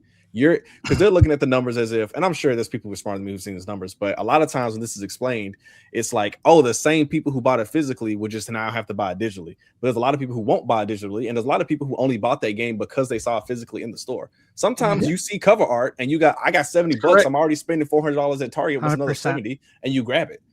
It happens to me all the time. Like, oh, I'm already in here spending however much money. Let me grab this random thing. Yeah. I did it the other day for some Pokemon cards and pull the Greninja. Because I was like, I'm already in Target and I'm already spending like $50. What's another 10? But that happens all the time with physical things. Mm-hmm. So it just, I don't know. I think and I was talking to a buddy of mine who's in the games industry, and he was kind of making, and he agreed, he doesn't disagree with me or anything, but he was making a devil's advocate case and being like, well, you hear a lot of people talk about used game sales and how those cut in. I'm like, buddy, that doesn't matter. You don't have a right to a secondhand sale. You got your sale when the game sold the first time. Right. If you want the used game sale, you can build a brick and mortar store or an online storefront, and you can sell the secondhand games and make that's another product. There's the new game, and then there's the person who built the digital storefront, or they built the brick and mortar store, and they're selling another product, which is the used game. You already got your sale. That's why there's a fucking used game. You got you know, there's another thing too that I was thinking about as well. Is that a lot of gamers, the reason they're able to buy a new console is because they were able to trade in their games. Yeah. And the reason they're able to, like, I think we all know. I mean, there was all a point in time where we were young, living on our own, and probably barely making it, right? Mm-hmm. Yep. But we still want a game, but you know, it's tough, dude, and I get it. So I think a lot of us like literally limped in to gaming to like a next generation by trading stuff in. Mm-hmm. Like we barely got there. You know, you saw the trade-in values, you're like, oh my God, you know, just barely made it. And you won't be able to do that. Mm-hmm. Yeah. And when you can't do that, that means that person can no longer buy the games, which is what you make profit on. That's a devastatingly good point, Stash, because the other part of that aspect is people usually will turn around, they'll buy that game, and then they'll turn around and they'll use that money to buy another game. Yeah. And so you've cut yourself off from an entire purchasing cycle. System, yeah. Yeah, like who walks out of GameStop asking for the cash when store credit's like, you know, 20, 30% more? You're like, yeah, I'll do store credit because I know I'm going to buy another game, even if I'm not buying one today. But most likely, if you're going in to trade in, you're buying something today or you're pre-ordering something today. That was the reason you went. Yeah. You didn't just decide to up and trade in your stuff and sit on store credit. You had a reason for doing it, most likely. Yeah. It is going to be very damaging, you know, that as the days go on, you think about it a little bit more, you let it continue to simmer, and you think about like some of these other scenarios, you're just like, this isn't going to be good. Did they think this through all the way? People have no idea. It's funny because it reminds me of the, I think I've said this before on the channel. It reminds me of like the mid to early, well, it reminds me of the 90s to the 2000 era where PC was slowly going into the all digital kind of format in the first place. And I asked this question on the channel on Saturday, was like, how do you, if PlayStation and Xbox were still going to be in the store, how do you see that being? And it was kind of like, you still have your games, you still have your posters and all that stuff that's still, all over the wall and everything. and you go and you still buy a box, but it's just got that week old little code sitting in it. And it's like, dang, that reminds me of like the 90s PC era. Like, oh, you want to play a game? Here's the code. And you gotta scratch off the little code off the back of the manual, type it in. Oh, yeah, that is you. Yeah, you did buy the game. Like, that's so depressing. But I say that because, like you said, you can't turn around and be like, you know what? Code wasn't for me. I want to return this for a different game. Like, it just doesn't work that way. So it's and that brings me to the fact that these assholes literally made me not hate game key cards anymore. I hate and please note that that's not to say that I like game key cards and I will ever buy one. But I can't even shit on game key cards anymore because of these stupid assholes. That's so funny. That is right. How the tides have changed. I know.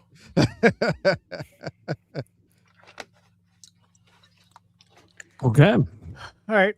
We ready to jump in then to topic 2? 3, the tariffs. Yeah. All right, guys. So there's been a little bit of a controversy, I suppose, as some people would call it. Kind of lots of different thoughts and opinions. We're going to get those on this show because Nintendo, they sued the government a while back to get their money back after the Supreme Court deemed the tariffs last year to be illegal. And they basically told the government, hey, you need to refund all these businesses. So basically, they probably didn't need to file the lawsuit, but them and thousands of other companies did. All those lawsuits were kind of packed together and put on hold by the government and the courts because basically the government's already being forced to pay back. So they're just sorting out how they're going to pay all the companies back and their plans for that. So that the lawsuit Nintendo filed and all these other companies filed probably don't really matter that much. They're all packed together and they're all going to get their money.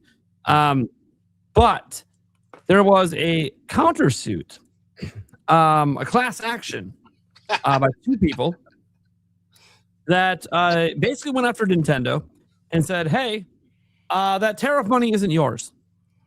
It's ours. And you are enriching yourselves by keeping it.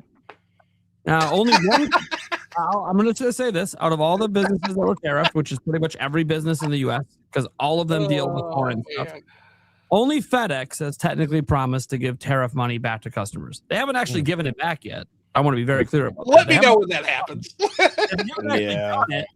But they said publicly they would. They said publicly they would. It's like $800 million. They said they would. I don't know. So maybe you get a $1 check in the mail if you used FedEx last year. I don't know. Right. That's why I pay PayPal now, because they'll just send it right to you.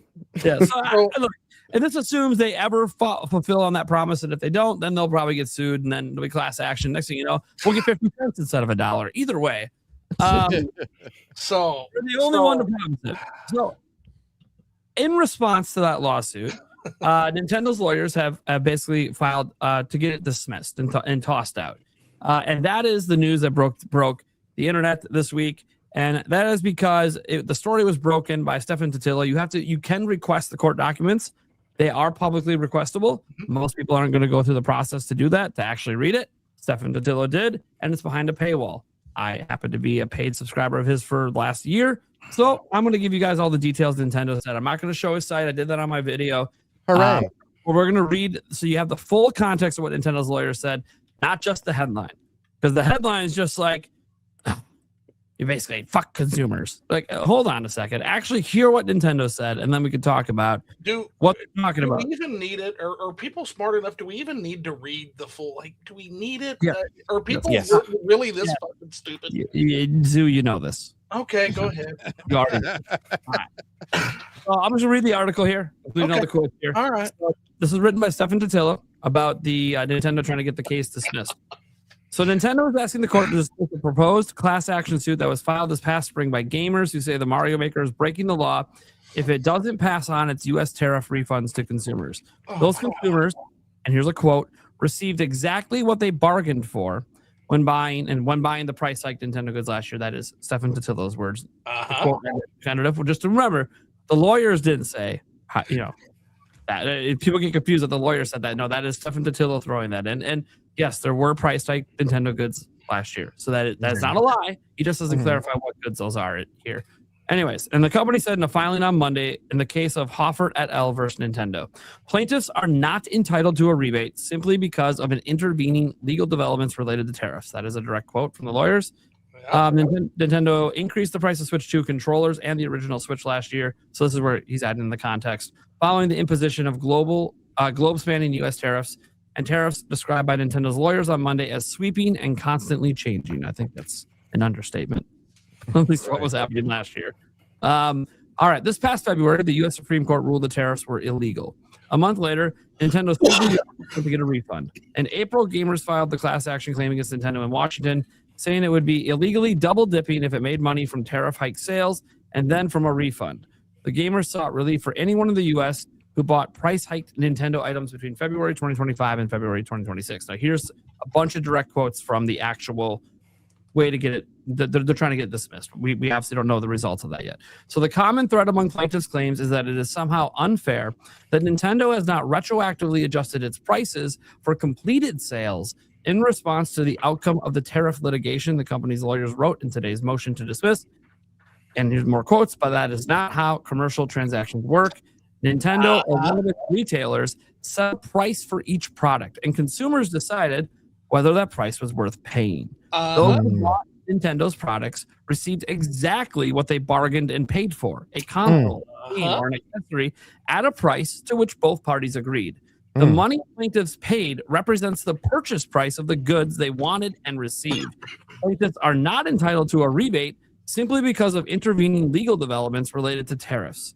Nintendo's lawyers argue that the plaintiff's position would force any transaction with any company to be subject to retroactive adjustments. In a request for dismissal, Nintendo said it did not pass on the full cost of the tariffs to customers, absorbing some of the tariff costs, and with the Switch 2 in particular. By the way, most of the tariffs Nintendo paid last year were the 20 million Switch 2s they sold. So let's go ahead and read what their lawyers are pointing out about this fact, because people, I don't think they realize you're arguing to try to get like $1. Okay. Like its market peers, made the difficult decision to adjust some of its prices in response to market conditions, including costs of memory, labor, shipping, and tariffs. Unlike many of its market peers, however, Nintendo did not simply increase each product's price by the amount of the tariffs it paid on that product or impose an across-the-board tariff surcharge. Instead, Nintendo imposed modest and selective price adjustments, and it chose to bear the cost of the tariffs on some of the most popular products of 2025, including the flagship console, the Nintendo Switch 2. Now, it does note in the above section, Nintendo attributes a portion of the 2025 price hikes to be caused by the tariffs, but not just the tariffs. Because again, memory, labor, and shipping, other factors were going up, and we now know are still going up. It's getting kind of crazy out there. So it says, the company said it would be arduous for it to calculate the specific portion of any price increase that were due to tariffs. Quote, that allocation is difficult enough product by product within a single company, the lawyer states. Nintendo lawyers also argue that gamers who sued could not have sustained a substantial injury, which is the grounds for suing, from the price hike Nintendo goods, because there were alternatives. Quote, if a customer did not want to pay the advertised price, they were free to just abstain from purchasing the product or seek out a competing product. The company says it believes the gamer case should be handled through private arbitration, but it did file for a more public request for dismissal just in case the arbitration was denied. Class action lawsuits have been filed against other big companies with similar arguments about consumers deserving the unwound tariff revenue. Among the companies facing the suit is also Sony for the increase of prices on PlayStation. So they're facing the exact same suit. We just not have seen any public response from their lawyers yet. Oh, of course. They're probably pretty similar to Nintendo's, if I had to guess. Yeah, they'll sit back and wait. They're all going to say the exact same thing because they're all going to say the exact same thing.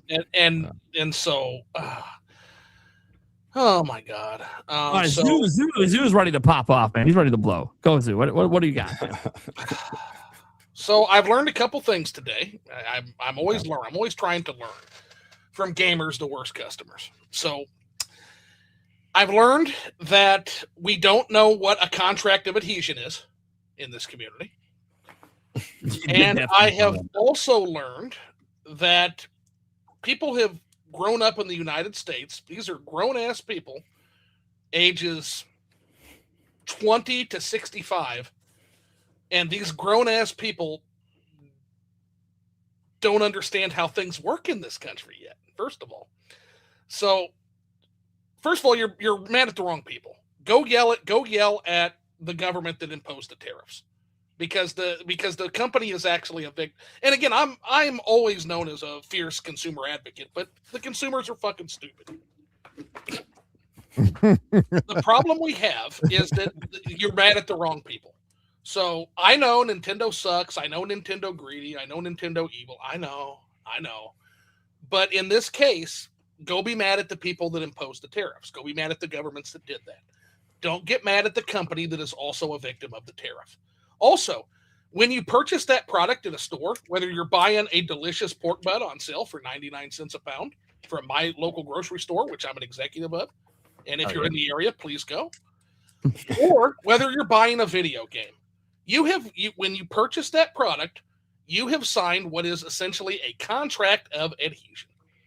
And what that means is that you looked at what you were buying, you decided, yeah, you know what? This sprocket, this widget, is something that I'm going to make great use of when I get home. And I am willing to pay the $69.99 for the widget. You go to the cash register, you buy the widget, and you take it home and use the widget. You've already agreed up front to everything that you've done. You've had it in your hand, you bought it, you took it home, you used it in this case. You have just told with a binding legal agreement that you agree that price was fair for what you bought. Otherwise, you wouldn't have bought it. There was no contingency on, well, we don't think it's worth the price if the tariffs were rescinded. That was not part of the purchasing agreement. That's Tariffs made me do it. There's no contingency on your purchase. Also, they mention arbitration. The reason they do that specifically, guys, is because in the video game you bought, that is your only recourse. So it's already also in the game that you bought. Yeah. I'm not saying this is good or bad. I'm just saying I am floored that grown-ass adults don't understand how things work in this. They don't understand what a contract of adhesion is. They don't understand the way a capitalist country that they've lived in their whole life works. It's insane to me. Yeah. I'm gonna say I don't think I bought anything that was crazy as far as gaming that got hit with tariffs crazy like that. But even if I was in that situation, I just don't think that I'd be asking Nintendo or any company for my money back, because at that point, like, I already bought it, you know. And also be mad at, like you said, be mad at the right people. I'm not mad that company A or B had to pay a tariff, and like we had been saying this entire time leading up to the tariff talk, that will be passed on to consumers. I'm not mad about that part. I'm mad about the people in power who decide to impose these tariffs. Mm-hmm. So to me, that makes a lot more sense as a logical course of action or course of thinking. And I understand everybody ain't gonna do all that. They aren't gonna, you know what I'm saying? I understand that. But I don't think that like I didn't know what a contract of whatever you said is, but like I also have common sense of, like, if I bought something at a certain price, unless I don't want it, I need to return it at that certain price. That's pretty much what the price is. Well, yeah, you know what a contract of adhesion is. You've used it your whole life. You don't have to necessarily know the term to know what it is. Like, the purchasing you live in a capitalist country. You agreed to a price. People are raging about this. I really don't. Yeah, I don't get why people think they. So you agreed to a price at the store when you bought the fucking. You think you just get money back just because you want it back, because the company that you bought it from is now going to make a little bit more of the money you spent is now going to go to them instead of the government? I don't really. The word they're looking for is rebate. That's what they want. They want a rebate. But rebate is like, I bought a car. You want to rebate? If I do this, I get $1,000. Go to your politicians and tell them that, hey, you should give everyone. Hey, you had no problem handing out free money during COVID, so how about you just rebate the country for being a fucking idiot? So, and that's the thing. Like, man, nobody wants to go after the games industry more than I do. Well, maybe Phil One Up collects. Maybe he does. But in general, I want to go after these guys, but this ain't it, guys. This is not it. This is so stupid. This is so stupid. There are much louder or much more things we need to fight currently in the gaming industry than getting a couple bucks off. I mean, like if you really care, I saw somebody say in the chat, if you really care that you pay that extra bit on that Nintendo camera, if you return what you bought, or if you can't, whatever, I don't know. But if you like sell it, I guess you go to Target, they're like $10 right now, like 10, 15 bucks. Like I saw one the other day. I was like, I don't want one because I don't care about the cam feature of my Switch 2, but cool. Well, and it sucks so bad because it's always directed at Nintendo. I just have to say that too, man. Yeah. And part of it is because they're the ones that actually filed the countersuit. I get that. But at the same time, like it's always towards Nintendo. Like all these, in particular, these manufactured outrages. Like whether it's this or whether it's, hey, there's a pay to chat button. No, there's not. No, there's fucking not. Not how that's so crazy to me. Yeah, because like, what is the PS5? You mean to pay the chat button that you can remap to do anything you fucking want? That's right. Yeah, exactly. Yeah. So again, I also am very critical of Nintendo at times, but we've got to use our heads, man. You know, it's the internet. Well, I mean, it's even like the game key card stuff, and we're not going to go into whether they're good or not. But Nintendo gets all the flack for it because they're the only one being transparent about it. Yeah, exactly. Like they're actually informing the consumer what the fuck you're buying. Hey, let's yell at them about it and forget that Sony and Microsoft have had those kind of discs on their systems dating back to the Xbox One and PS4. Yeah, and they don't because Nintendo's telling you about it and letting their consumers make an informed decision when they buy. Sorry, I don't look. You don't have to like them, but at least Nintendo's not trying to pull the wool over your eyes. I want to push back so hard, but I'm not. I can't, and I'm not going to anymore because it's stupid now. It is stupid. Like, why is Nintendo getting blamed for all this shit when they're just being transparent? It's stupid. How about you ask for Sony to slap something on the box? Oh, you don't want to do that because it makes the boxes ugly. Okay, cool. So you want consumers to keep buying things that they think are full physical games that aren't. All right, sounds good. Yeah, it's you know, and again I have some resentment to that because it's stupid, and you've made my past argument stupid. Thanks, guys. Thanks. And at this point, Sony made everything move because they're just not going to make physical games anymore. So I really want that. I really want that box, that key card logo put on the back. That doesn't need to be on the front. Let's move that. That's very. I get why they did it, but like, come on. At this point, the person who bought it knows it's the key card. I don't need it necessarily. I don't care if they know it or not. Put it on the back. It's so ugly, bro. It's an eyesore.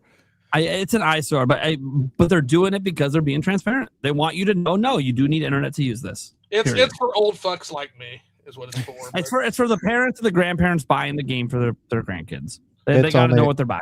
But I'm telling you, I'm hearing this. I'm still not going to buy internet to use this. I sure want to play Elliot. I sure want to. I will say this though: we are seeing more and more games go full physical on Switch too. Now that there seems to be other cartridge options out there, like the 16 and 32 gig seems to be out there. So now we are starting to see more full physical. So I do think key cards are they're always going to be around, but they're kind of just going to replace the code and box games. Yeah. And eventually we'll see a majority of games go physical just because the physical sales are so fucking strong on Nintendo's system, man. Yeah. I think because I mentioned this earlier, I don't know if we were talking about it on air or not, but I go to my local library. And so the fact that I can go to my local library and get a game key card and use it in my system, I think that's better than, a lot of other options that a lot of other platforms can have. So I like the concept and the idea behind the key card. I understand it's not the best solution, but I think they did a really good job saying, hey, you can still stick this in your cart and you can give it to other people. You can still resell it. Yeah. I think that's actually pretty good.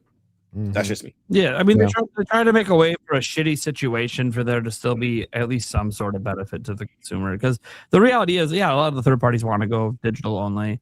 A lot of them do only release their games digital only. And 27. You go back to the Switch, guys, and we'd be like, oh, we didn't have key cards on the Switch. You're right. You had code in boxes, and then you had 8 gigabyte carts that required you to download 70 gigs of a game. It's the same fucking thing. And we didn't buy those. We didn't buy those because there was plenty. Like, all they did is they universalized and said, hey, we have a game key card. If someone wants to put your code in the box, which, hello, EA, thank you, Split Fiction, dumb fucks. Hey, you know what? They can't even buy a fucking key card. So that lets you know that how little they give a fuck about giving you consumer options because they won't even go a key card. It's still a code in the box. That should be a whole thing, bro. You didn't even buy a game key card. we should be ranting and raving about it, but then PlayStation said, "Fuck it, we're done, and we're only doing code in boxes." So, at this point, I can't even be mad about anything Nintendo's doing because somebody just said, "Hey, Nintendo, hold my fucking beer." Yeah, that's what happened. That Sony came with that chainsaw and cut the fucking legs out. Right. Like anything we complained about Nintendo since Switch 2 came out, completely fucking irrelevant now. It just doesn't fucking matter anymore. Yeah. Like, because when someone just pulls the rug that fucking hard and lies about it, it's like, oh fuck, dude. And what sucks is, like, as a physical gamer, I know I'm being herded toward that slaughterhouse. I know how this works. I know this is domestication. I get it. And it sucks. But again, compared to what Sony's doing, like, you sound like a fucking idiot if you're ranting against key cards now. So I still hate them. Still not gonna buy them for now. Yeah, I'm not a fan, but it's just kind of like, okay. Well, at least Nintendo didn't just pull the whole fucking rug at once. Jesus Christ. Man, give us some time to like adjust and accept reality. Nah, we're just going to fucking yank it 2028, right when PS6 comes out. Have a good fucking day. Boom, Jeez. baby. I mean, and I know why Sony did it. They wanted to get the bad news out now, so that's not the focus when PS6 is announced, but it's like, come on. People aren't going to let this go. You keep trying to sweep it under the rug and people aren't letting it go. That's the other problem is demoralization campaigns only work when people are already pretty sufficiently demoralized and people get off of a subject. This subject's not going away. So I don't necessarily know how well this is going to work. Yeah. I mean, look, this is the one thing Sony has finally made a decision that I do wonder if it'll impact their next generation sales, actually. Like if people will legit just be like, hey, some of your whales, some of your biggest purchasers are physical purchasers. They're the ones buying hundreds of games. 500 Switch 1 games. 500. Like your whale, you're talking about your whales. Like, come on. These are the people that have been your ride and die since PS1. And you're like, hey, yeah, we ain't gonna give you the medium you want anymore. Oh, because no one's buying it. Oh yeah, what about that Insomniac leak that showed Spider-Man had 73% physical sales out of 12 million copies sold? Oh, I'm sorry. Yeah, you just lie to your customers that people aren't buying physical. You fucking stupid. Well, that was different. You know, that was just different. That was a different time. So that was 2 years ago, different times. Oh, okay. So yeah, Phil anymore. So Phil is here. Ghost of Tsushima was only sold digitally, right? No one bought physical copies. So Philly is here in the chat. He says, I don't think it's irrelevant. I still think it's an issue. We can't say this is worse than that to excuse what Nintendo has with key cards. But yeah, Sony's decision is worse in comparison. Phil, and I love you, brother, but Sony's decision is so bad in comparison that, again, I as I said, I still don't like how they're doing it. Like even how they're treating people as they announce it. I'm like, dude, they just don't give a fuck. Yeah. Yeah, not telling your partners was kind of crazy. Not telling your biggest partners is wild. Almost apologetic by comparison. Yeah, dude. The partners didn't even know they were going to do it. Like, that is fucking wild. They didn't tell anyone. They didn't even tell anyone. We're just doing it. That's crazy. Like, I'm like, dude, these partners are how you make most of your fucking money. Most of your money is made off the 30% cut of third-party sales, and you're not going to fucking tell them that you're removing an option? That is wild. They found out when the public finds out. That is insane. That shouldn't happen. That would be like a game developer coming to be like, oh yeah, we found out Nintendo has game key cards. How? I don't know. That's the only thing they offered to us. Well, they're going to find out real fast how right Gabe Newell is about the piracy issue too, because I have a feeling a lot of PlayStation fans are going to be One Piece up in there. Grand line, man. There has been more progress made on the PS5 emulators since that physical announcement than all the years before it. Like, we're actually to the point it's almost gonna be possible to emulate PS5 by the end of the year, and all of it is driven by the fact that everyone's like, "Fuck Sony, we're done." Yep. I thought they cracked it earlier this year. Yeah, it's cracked, but like the emulator wasn't running very well. Oh, okay. And all of a sudden, the news came out, and they just started fucking slamming away. Like, no, it's the priority now. We're fuck Sony. By the time PS6 comes out, we're fucking emulating everything. I will definitely try that. I will definitely try that. Yeah, games at home. One Piece. Yeah, you piss off people who stood by you. Oh, they're gonna prioritize fucking you over now. Yeah. I don't think they even have I think when you deal with an all digital or an all digital fan base, like look at PC gamers. Like PC gamers typically stand together on a lot of different issues, and like a PC gamer's buying habits are completely different because they understand like they are buying a digital game, they are buying from these particular platforms. It's a different mentality, and I don't think the average console gamer has that same mentality. And so I'm really interested to see how that works because, like I said, I lean more PC now because I bought a beefier PC earlier this year. So I lean more PC. Like I asked for a key for 007 on my PC instead of my PS5. And so now I'm looking at, I'm like, okay, like what does the PC gamer actually appreciate about these games? And I think that if you're going all digital, if you're having this sort of presence that you want to have with your own storefront, there's a lot of things like People, if they buy a game on Steam, they know I can play it for 2 hours, and if they don't like it, return it. You can't do that with PlayStation. You can do that one time in your account life history. You know, it's just so many things that a PC gamer is used to that PlayStation is not going to do. That same level of customer service, like, because now you're not competing with Xbox, you're actually competing with Steam. if you're gonna go all digital like that, you look at the robust competition on those on PC as well in terms of the insane. Digital game. You've got EA's Origin or whatever they're calling it. Fucking now, you've got Good Old Games, which is what I usually throw out there. You've got Epic Game Store. You've got itch.io. There's just so many places to get.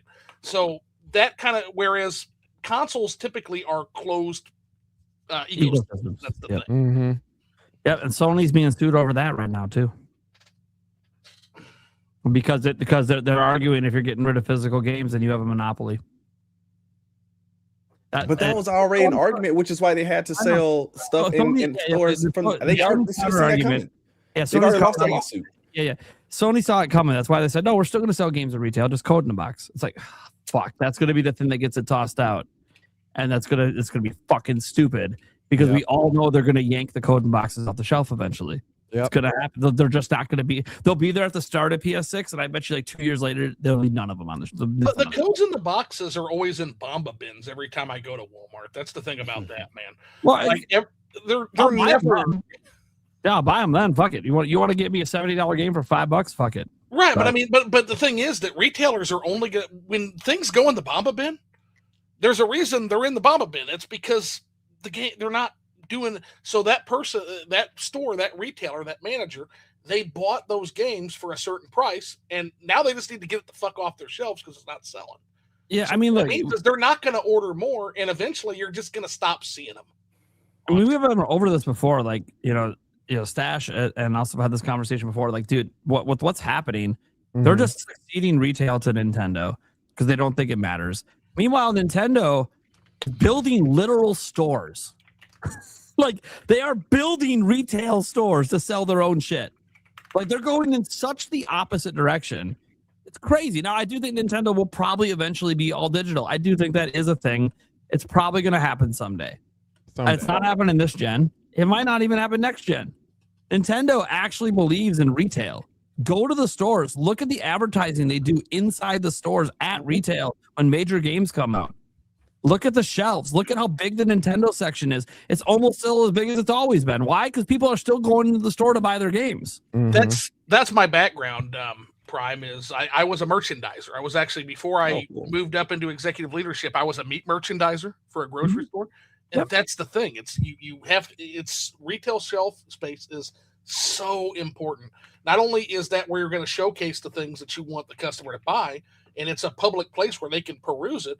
That's the other problem with buying things online is you are lost in a library of babble, man. Like you don't even know what you're looking for unless the algorithm. At that point, the algorithm's controlling your purchases more than you are because you're not able to peruse it. You're not even aware of what's out there. Exactly. And there's a whole concept around it. Borges, Library of Babel, amazing concept. And it's all about that fact that, hey, if there is so much choice that you are stun locked by it, are you really making the decisions, or is an algorithm or the people that control access to that Library of Babel making the decisions on what you're doing? Very, very interesting thought process. But yeah, that's part of why people intrinsically do, like, even though we are in a world of DoorDash and we're in a world of Instacart, Amazon, I can tell you business is still booming on the storefronts, and that's because people understand that the choice and being able to peruse in person a well-merchandised shelf space matters. Yeah. I mean, look, and retail presence also leads to more benefits to consumers. Like, you talked about like the discount bins. You can get in discount bins if there's nothing to discount. Yeah, that's true. Like, Costco isn't going to suddenly be cheaper to buy games if there's no games to buy. like seriously, I'm a Costco shopper. Yeah, they sell a lot of games day one cheaper than any other retail because it's part of the membership program. It's a perk. They want to get you in. And it's like yeah, they want to get you in. If there's nothing to sell, then there's nothing to discount. There's no reason to get you in. It's a wild world we're living in. And Nintendo seems to be the only one that values retail. This should be very obvious if you ever see what they're like in Japan, because Nintendo owns retail in Japan. Yeah. Any electronic store, like half the fucking store is Nintendo. Like, it's insane. Well, But that's the other thing. That's because also Japanese love physical. That also helps. So it's so sad to me. I'm working on my Donkey Kong Country Tropical Freeze video, and part of the footage I was able to find was footage of the Nintendo store in New York, their grand debut of Donkey Kong Country Tropical Freeze. And just the cool things they set up for that opening. You had like the Donkey Kong guy in the suit, you had the different kiosks, and you had different games that day. And I'm not saying that every launch of a game is going to be like that store in New York, but plenty of midnight launches around, and it's part of the gaming culture and part of the entire ethos of what we do is going and being with people and having that collective experience of.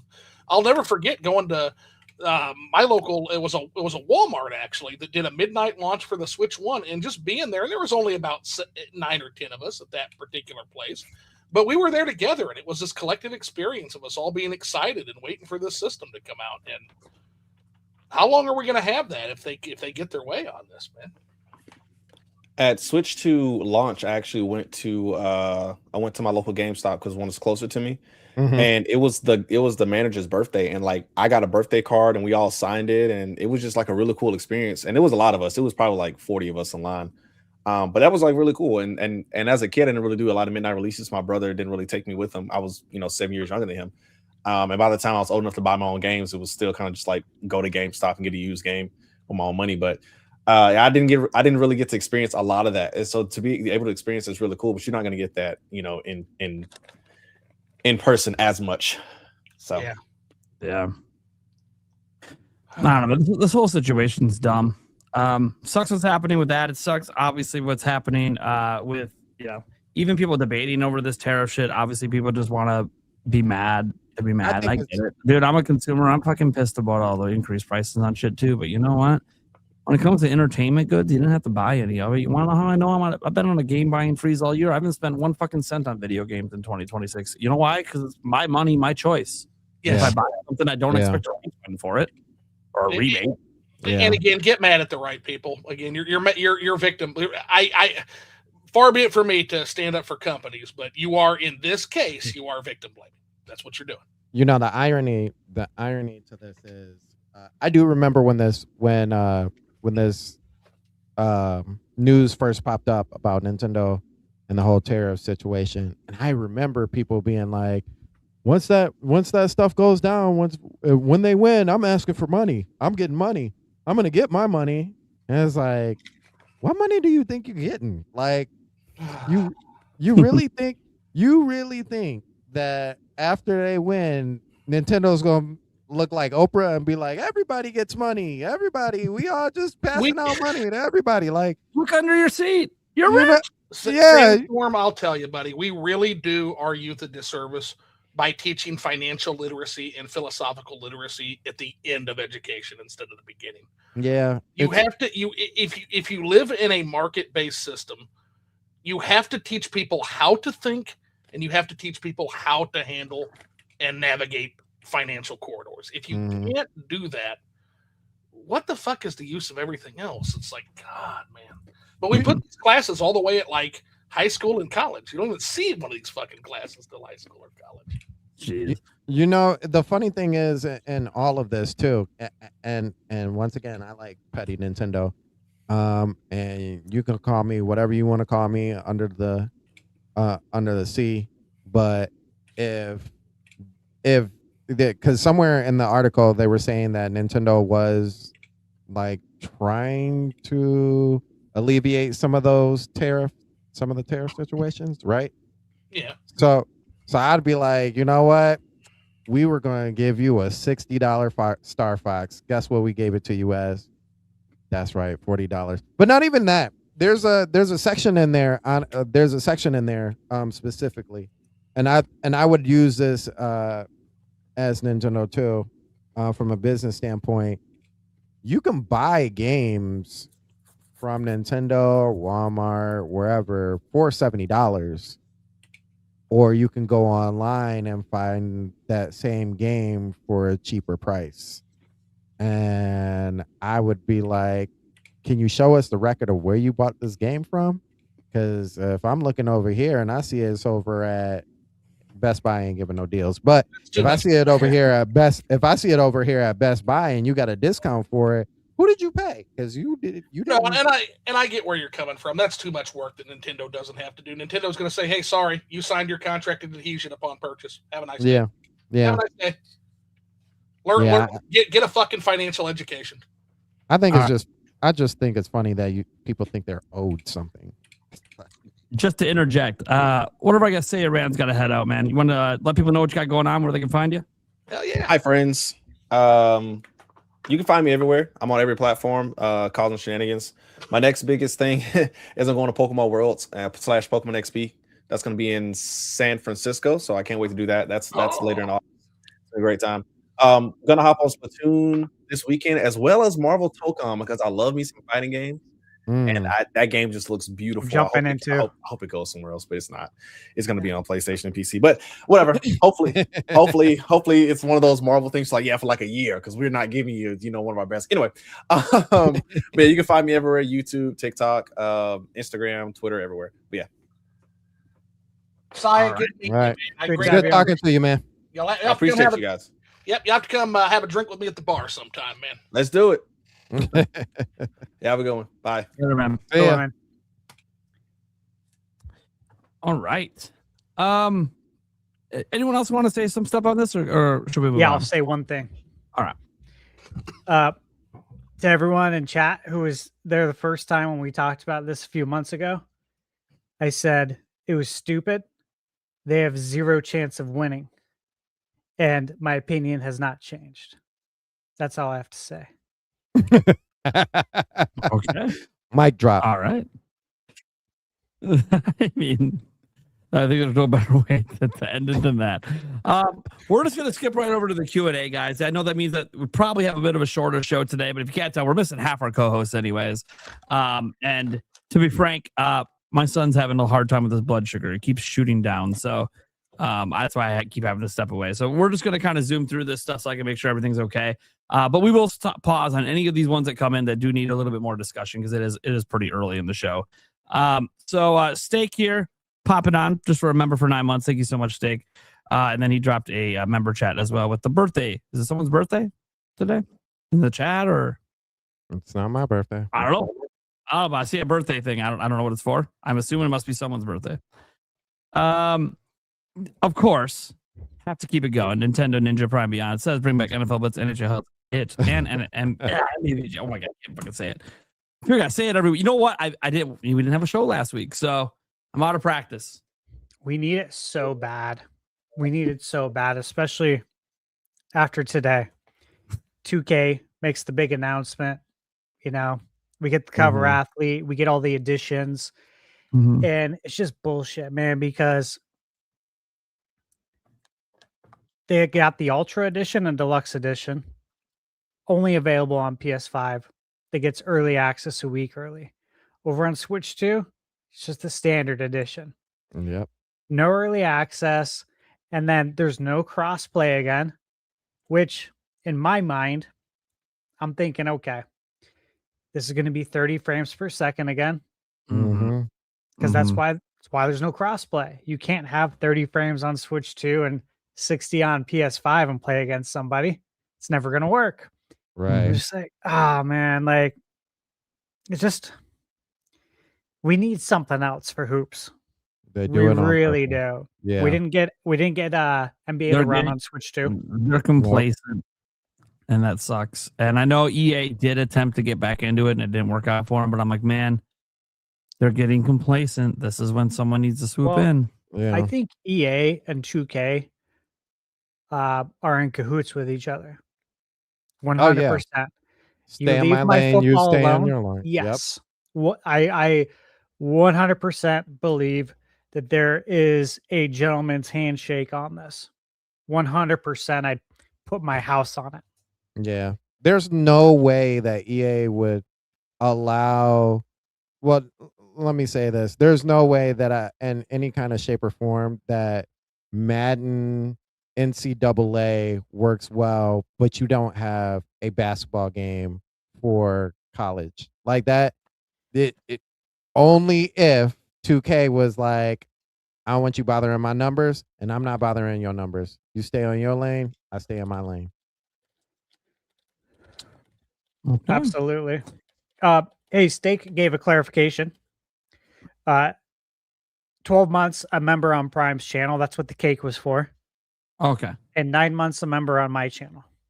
Oh, nice. Congratulations. Thank you. Okay. Jim's out here. Says Thunderstash and myself are excited for Brigadine Abyss. Yeah. Cool.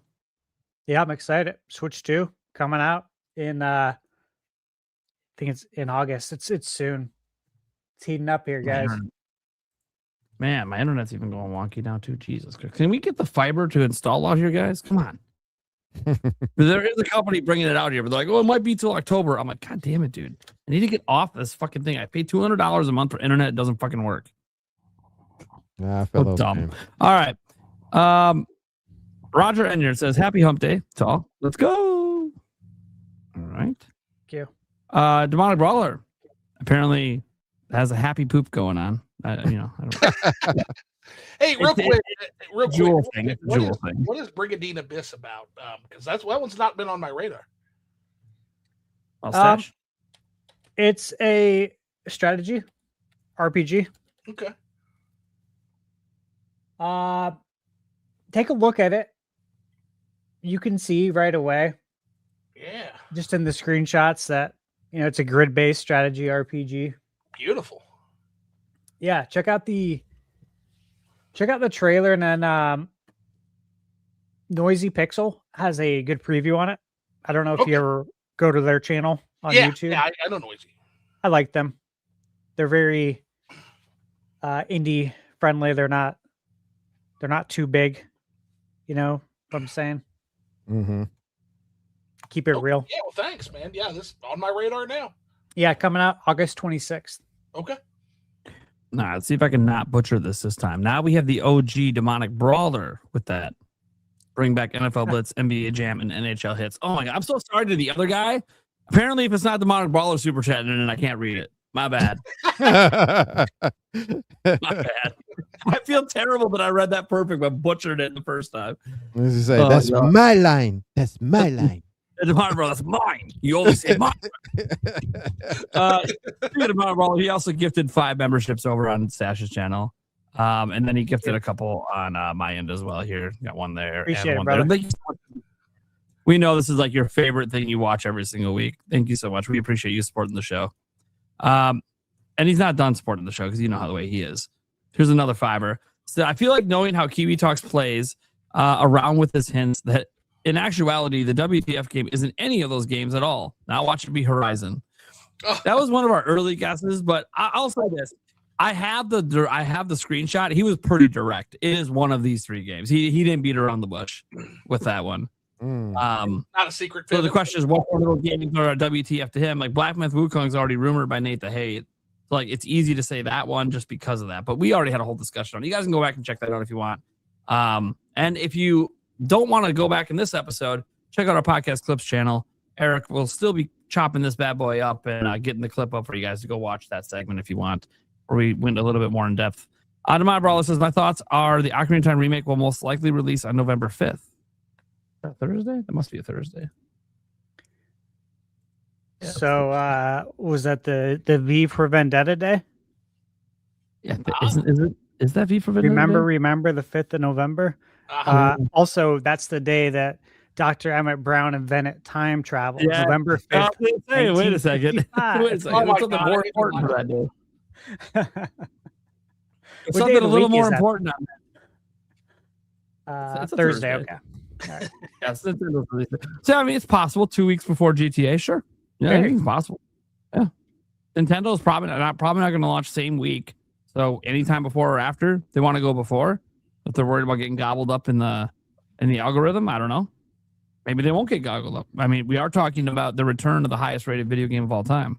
Of all time. So like that is notable, regardless of GTA 6 coming out. They're like, hey, they dared to touch the highest rated game ever. You know, I'm excited to play it. And but well, I like Ocarina of Time, but I'll tell you, it's never been my favorite.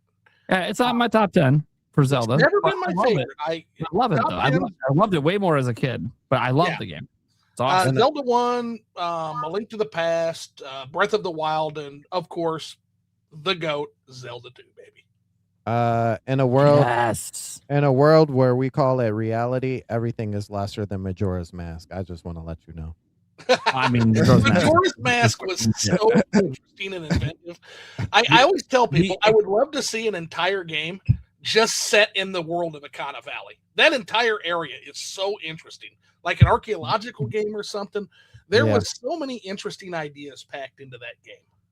Yeah, it's a great game. The exciting thing to me is I love Majora's Mask so much that they remade Ocarina of Time, so of course they're going to remake Majora's Mask. Because they're going to make, it's got to be. Like even if I feel like they butchered Ocarina of Time, I'm going to be like, it don't really matter. It's Majora's Mask. So that's Majora's Mask, right? Because that's the one anyway. So one of the goats. It's in my top 5. It's one of my goats, man, of Zelda. All right. But that's an exciting thing. Is like, hey, I am interested in Ocarina of Time, but then it's also like, but also I know what that means. We know the sequel's getting the treatment. They're not going to throw away the graphics and the engine here and not do it with the one game they can reuse it on, and no one will bitch about it. Stash, hey Stash, when are they going to give the army of 2 that is you and I our Zelda 2 remake? Oh, Nate's in that army too. I'm in that army too.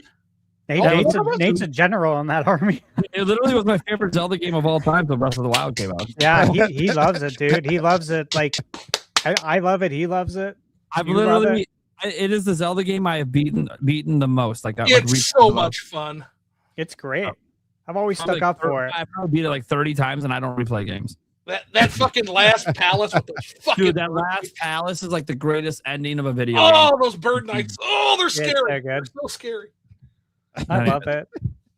And I love how hard the game is. Yes. Bring it on. I love that. I love that. And spam a button.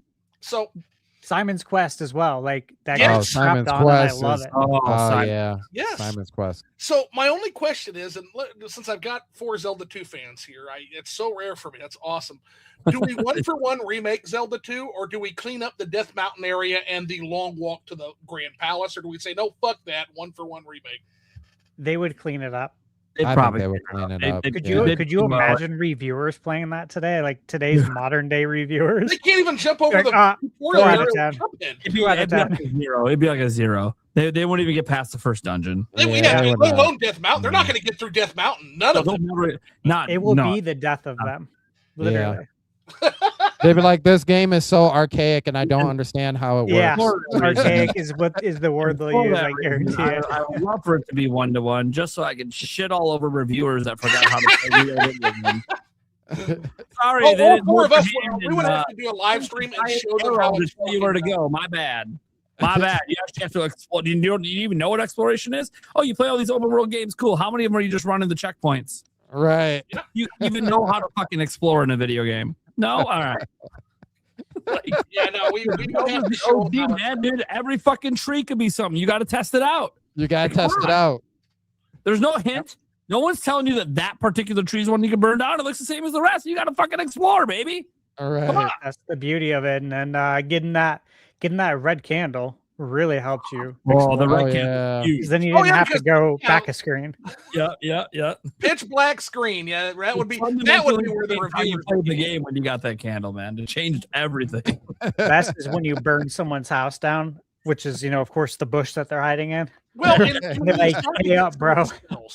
When you start to get some of the magic spells too, that game blows wide open, man. Dude. The magic system is it pisses me off that they haven't brought that back. It's so good. Good system. Anyways, the whole leveling system's sick. I love the discussion about Zelda 2. This is great. But just like Simon's Quest. Simon's Quest had a leveling system. Yeah, both of those games, man. Like, most people didn't understand or appreciate them. What's really funny too, guys? Like, think about one of the most popular genres today. It's all by From Software, like all the Soulsborne stuff. Zelda 2 was that. It was literally was that. It was that before it even had a name. Yep, it was Souls. Yeah, it was the first. Literally, Zelda had a chance to become that. Now it didn't, and honestly, it's probably better that it didn't. But holy shit, if you like Soulsborne games, you should love Zelda 2. Well, that's so and funny that's because they funny would when- call it a Zelda-like. It's a Zelda-like. When It's a Zelda Zelda-like. went in its Zelda direction for 20 years, damn near, that's what I did. I found Dark Souls. I found Demon Souls on the. That's what I found. That became my Zelda until the return to form, the grand return to form in Breath of the Wild, man. Yeah, Breath of the Wild brought back true exploration again. Uh-huh. Thank fuck. None of this linear bullshit trying to tell me how to do everything. Yeah. Right. Don't get me wrong, I love the Zelda games, even the linear ones, and they do tell typically better stories. And the dungeons are awesome. But it's like I call them the linear ones, I call them more, you're just dungeon crawlers. Yeah. You're really fun dungeon crawlers. I You're always not an resented, exploration game. I always resented having to do chores. I'm a fucking hero. I'm here to save Hyrule. I'm not here to find your fucking cat so that the cat can give me a fish that I can take to an evil baby for some stupid shit. That fucking tutorial in what was it, Twilight Princess with the Twilight evil baby Princess. with the goat herding. Princess, yeah, you have to catch the fish. Oh, You I'm not can't here skip for it. that. You gotta I'm do not it. here to clean some lady's fucking house. I'm the fucking hero of time, man. Nah, you're gonna wrestle a bull too because you just have to do it or you can't progress. Right. Like these feckless, worthless citizens of Hyrule. You deserve Ganon, man. You don't do shit for yourself. Dude, I'm out here, but dude, you know how badass I am as you're trying to make me catch a bull, motherfucker. I'm about to beat Ganondorf with a fucking fishing pole. You're out here having me stop bulls with my bare hands. Fuck's wrong with you? As he sits there and watches me cast. Little did you know that fishing mini games they make you do. That's how you beat Ganondorf. They're teaching you early. Can you clean your own fucking house? Can you do that? Nope. You got to do it. You got to be the Why Roomba. do I have to drop my fucking heroic quest to clean your house? Because that's your pastime. That's your pastime. See, someone got some pretty big gripes, especially the tutorial of Twilight Princess, which it is one of the weirdest Zelda tutorials ever, just because it makes you do so much random shit.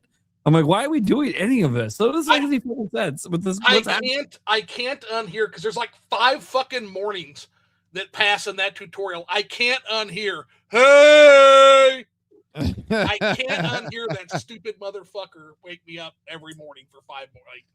Or when I don't do the one quest right away with the fucking basket, and then it fucking zooms in every time I run by it. I'm like, I get it. You want me to do it. Shut the fuck up. Let me finish my other quest. No, just every morning. Hey,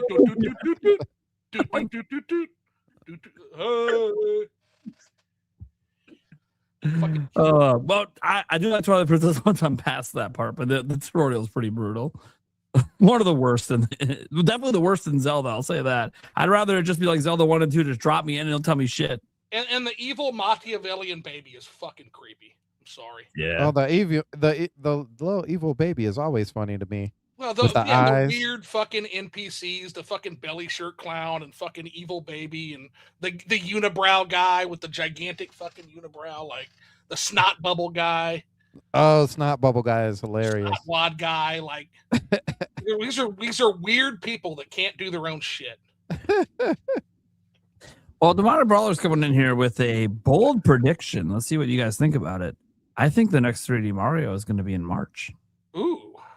Of next year? Interesting. That's what he's saying. I mean, if that's the case, it's got to be getting revealed in September Direct, right? Yeah. I mean, to be honest, I think I said that earlier. I don't mind it if it shows up relatively soon for next year. I'm okay with that because If we that still happens, got. I think Wind and Waves is at holiday at that point. If they're going to go Mario in March, then you're going Wind and Waves holiday.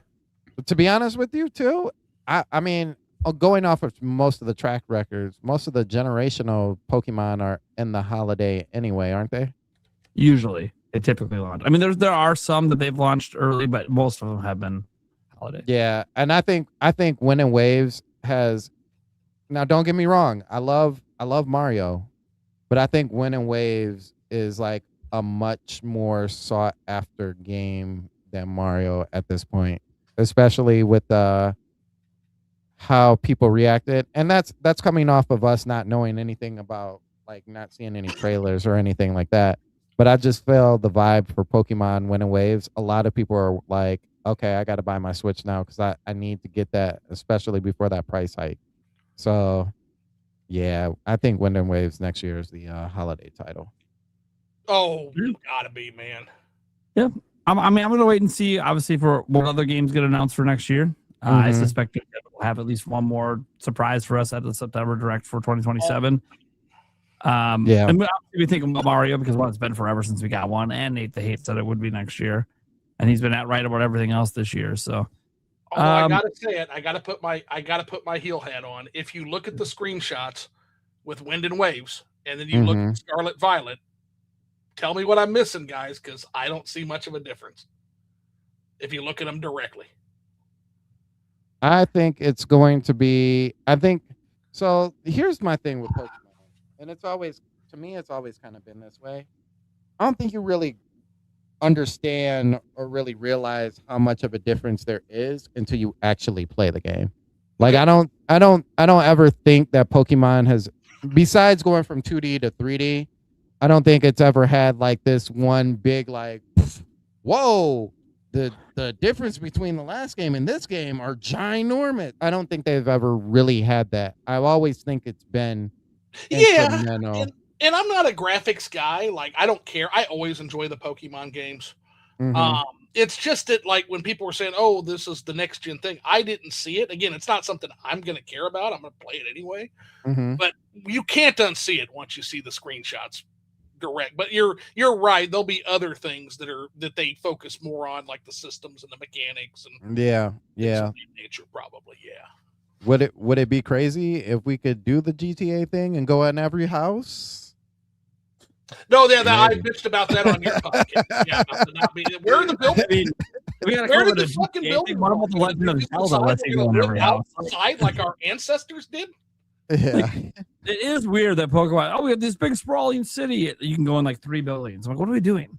We're living outside like our fucking ancestors. Fucking city. This is my neighborhood block. There's about 2 other houses that I won't get punched if I walk into. So we live outside with the Pokemon now. It's in the city, man.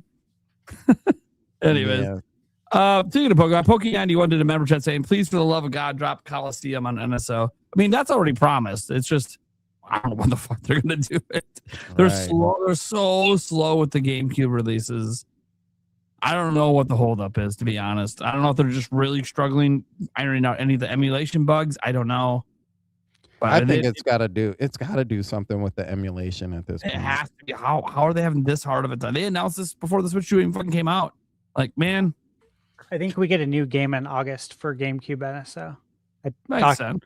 Yeah. I hope so. If there's no shadow drop of a new one, you just got DLC next month. So I could see. It's a good month to have a dedicated game direct. It's also a good month then to just drop your DLCs and your NSO updates and stuff like that. Kind of give people a respite, but then in that respite, you have some sort of direct that excites you for an upcoming game. Yeah. You can see them dropping it in August, and then September. Are we still on board with September direct? I don't know how they. I would say drop something on GameCube NSO in August, and then when we get our September direct, announce a new wave of them. We'll get some more stuff for NSO. I like that. Yeah, I can see that. The Polito Dojo here did a member chat. 34 months. Thank you so much. So I'm struggling on waiting for the new Lego Batman for Switch 2. I really want to play it through it before Zelda Ocarina of Time remake comes out. Also, Palworld is so much like Ark Survival Evolved than Pokemon. You're correct on Palworld. It is literally almost a carbon copy of Ark Survival Evolved. Even some of the menus. No one really cares or points it out because they're actually ripping off that game, not Pokemon. But they just replaced the dinosaurs with Pokemon. It's fine. I don't think there's anything wrong with doing that. It's whatever. But that's what it is. And people love it. And that's cool. I'm glad you guys enjoy it. People also love Ark Survival Evolved. It's got 30 million people that bought that game. So, yeah, the survival genre is a pretty strong genre. That being said, Lego Batman, that not being day and date sucked. We know it's coming out. I think it has a release date, right? It's the 18th of September. So we're less than 2 months away. Yeah. So it's coming. You should have time to beat it before Zelda comes out, if Zelda's in November. But it does suck. It is coming out during a packed month. And it is, if you're also picking up Fire Emblem, that could get in the way because that's going to be like the day before. And that might take up, Fire Emblem games usually take up a decent chunk of time, especially the newer ones with all the social aspects. So you could easily sink 100+ hours into Fire Emblem. And if it's anything like Three Houses, where like there's actually different story arcs when you replay it and go different ways, then that just adds even more infinite replayability. So, yeah. So I mean, if that's not a concern for you, then yeah, get Lego Batman. I mean, it's on my to buy list for Switch too. I guess I know I'm on a game buy and freeze, but I got a giant list. I'll probably reveal it towards the end of the year once I finally get off of the game buy and freeze. Right. Might be a fun conversation on the podcast. Even help me sort out my priority, because I obviously can't buy and play them all at once. That's insane. And obviously there's always new exciting games coming up. So like I got to find out when am I going to fit these ones in. But that might be a fun little conversation as we go into 2027. And all right, let's break down these games. It'd be fun. If Fortune's Weave is half as much content as Three Houses, Three Houses might be the best bang for your buck that I've seen. So there's so much content in that game. It's really 3 full games in one, damn near. Not quite, but close enough, man. Yeah, and like there's like rumors that this is going to be like that, but now there's going to be 4 full. Like, dude, that's insane. But hey, if they pull it off, I'm not going to complain, man. Dude, Fire Emblem rocks, dude. They've been kicking. Even Engage, I know some people that weren't into Engage, but that's because Engage was more like the old school Fire Emblem. There was a testing the water to see like, hey, do we have any people that are like super big fans of like the old school Fire Emblem before we went with all the social stuff? And the answer was no, you need to stick with the social stuff. They should have figured that out after Awakening saved the franchise because they added social stuff to it.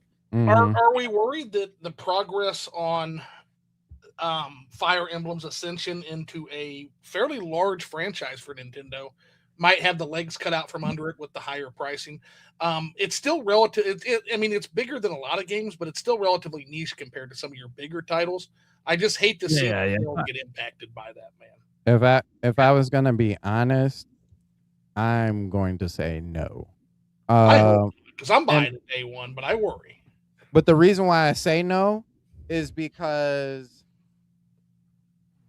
we're not at the point of conditioning for Fire Emblem. I'm gonna be honest with you. We're not at the point of conditioning. And what I mean by that is Fire Emblem games before they hit the Switch always had 3 pieces to that puzzle. You had to play 3 different ways. And so like to get the full ending, just kind of like how you do now. And correct me if I'm wrong, but they came in different games. They came in different boxes. So you had to buy them 3 times over. Now you can get them as a collection as a whole, all 3 of them together, or you could just buy them individually. See, because you're going to laugh. My experience with Fire Emblem is a reproduction of Genealogy of the Holy War for Super Nintendo and Three Houses and Engage.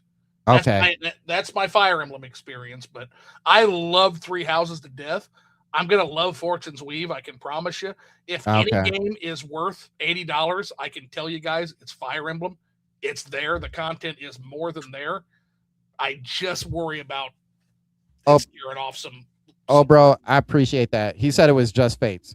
So, and I think that was the game, correct me if I'm wrong again, that was the game that was right before they decided to move everything over to from having a DS or having the handheld team and having the console team, and they put that under one house. So yeah, I mean, you're getting 3 different games. You're getting 3 different endings to a game, and most people would be like, well, that should just come with the game. But Fire Emblem has already had that track record of having different ones for that, and I think it's worth it. Like you said, I think having, and those games aren't short. I think that's the other thing that people forget. Like these are not like, it's not like Star Fox where you're about to play, 2, 3, 4 hours and get these 3 endings and you're gonna beat it in a day. It's absolutely not that. Like you're playing a full-fledged 40 RPG, hours for 4 campaigns. Yeah. For each of those campaigns. So it's, I think it's worth it. And I don't think it'll really be affected because to be honest with you, I haven't heard once an actual Fire Emblem fan be like, nah, that ain't worth it. That ain't the price. Yeah, because again, we know the value is there. We know it's worth it. It's this. If any game is worth it, it's this game. Yeah. Yeah. That's good to hear. All right. Divine Brawler says, I wish Pokemon would stop trying to be so cute with their new mons and go back to making them badass. One day. Yeah. I didn't like the Go-Gurt mascot, the gold Go-Gurt fucking stupid looking dumb shit guy that is a fucking menace and competitive. But I don't know. The Excalibur was pretty fucking sweet, wasn't he? I mean, I think they had some pretty good ones. Oh, the dragons. Yeah, I think. I mean, I like the way they handle bringing back some of the starters and stuff like that. I always think they have like really cool looks to them. Shout outs to my boy Typhlosion for being a ghost / fire type, and Arceus. I thought that was dope, but yeah, was so good, man. I feel you though. They could add a couple more, like rougher Pokemon. Machoke was a champ back in his day. Oh my gosh. Okay, real quick, because Phil, stop it, Phil. Okay, he says, I really don't think any game is worth $80. Chrono Trigger was absolutely worth $80. Final Fantasy VI was worth $80. I'm not saying it's good to pay that. Pay less if you can, but these games there are absolutely games worth $80. Now, I see your point when you say Baldur's Gate 3 was $60. That's great. I'm so glad that happened. And that game was such an anomaly and an amazing one at that. But disagree. There are absolutely games that are worth $80, $90, $100. Also, if Baldur's Gate 3 was 80, I would have paid it. I would have paid 100 for Baldur's Gate 3. Yeah, Don't give them any ideas, but fucking phenomenal. I love Baldur's Gate. I loved it before. I mean, that game obviously made it even more popular. But I loved the 1 and 2 as well. Like Jesus but Christ. I'm glad it was 60. Yeah, but they could have charged more. Cheaper prices are always good. All right, Jorge here said, I truly don't believe one can really challenge Pokemon without challenging their multimedia empire. I'm assuming this has to do with Pal World. Games are good, but what about merch, anime, films, TCGs? All of that is a whole new beast. It will never, nothing will ever. I'll just say this. Pal World is also working on an anime and also working on a TCG. I just want to throw that out there. They actually are kind of trying to copy the Pokemon route.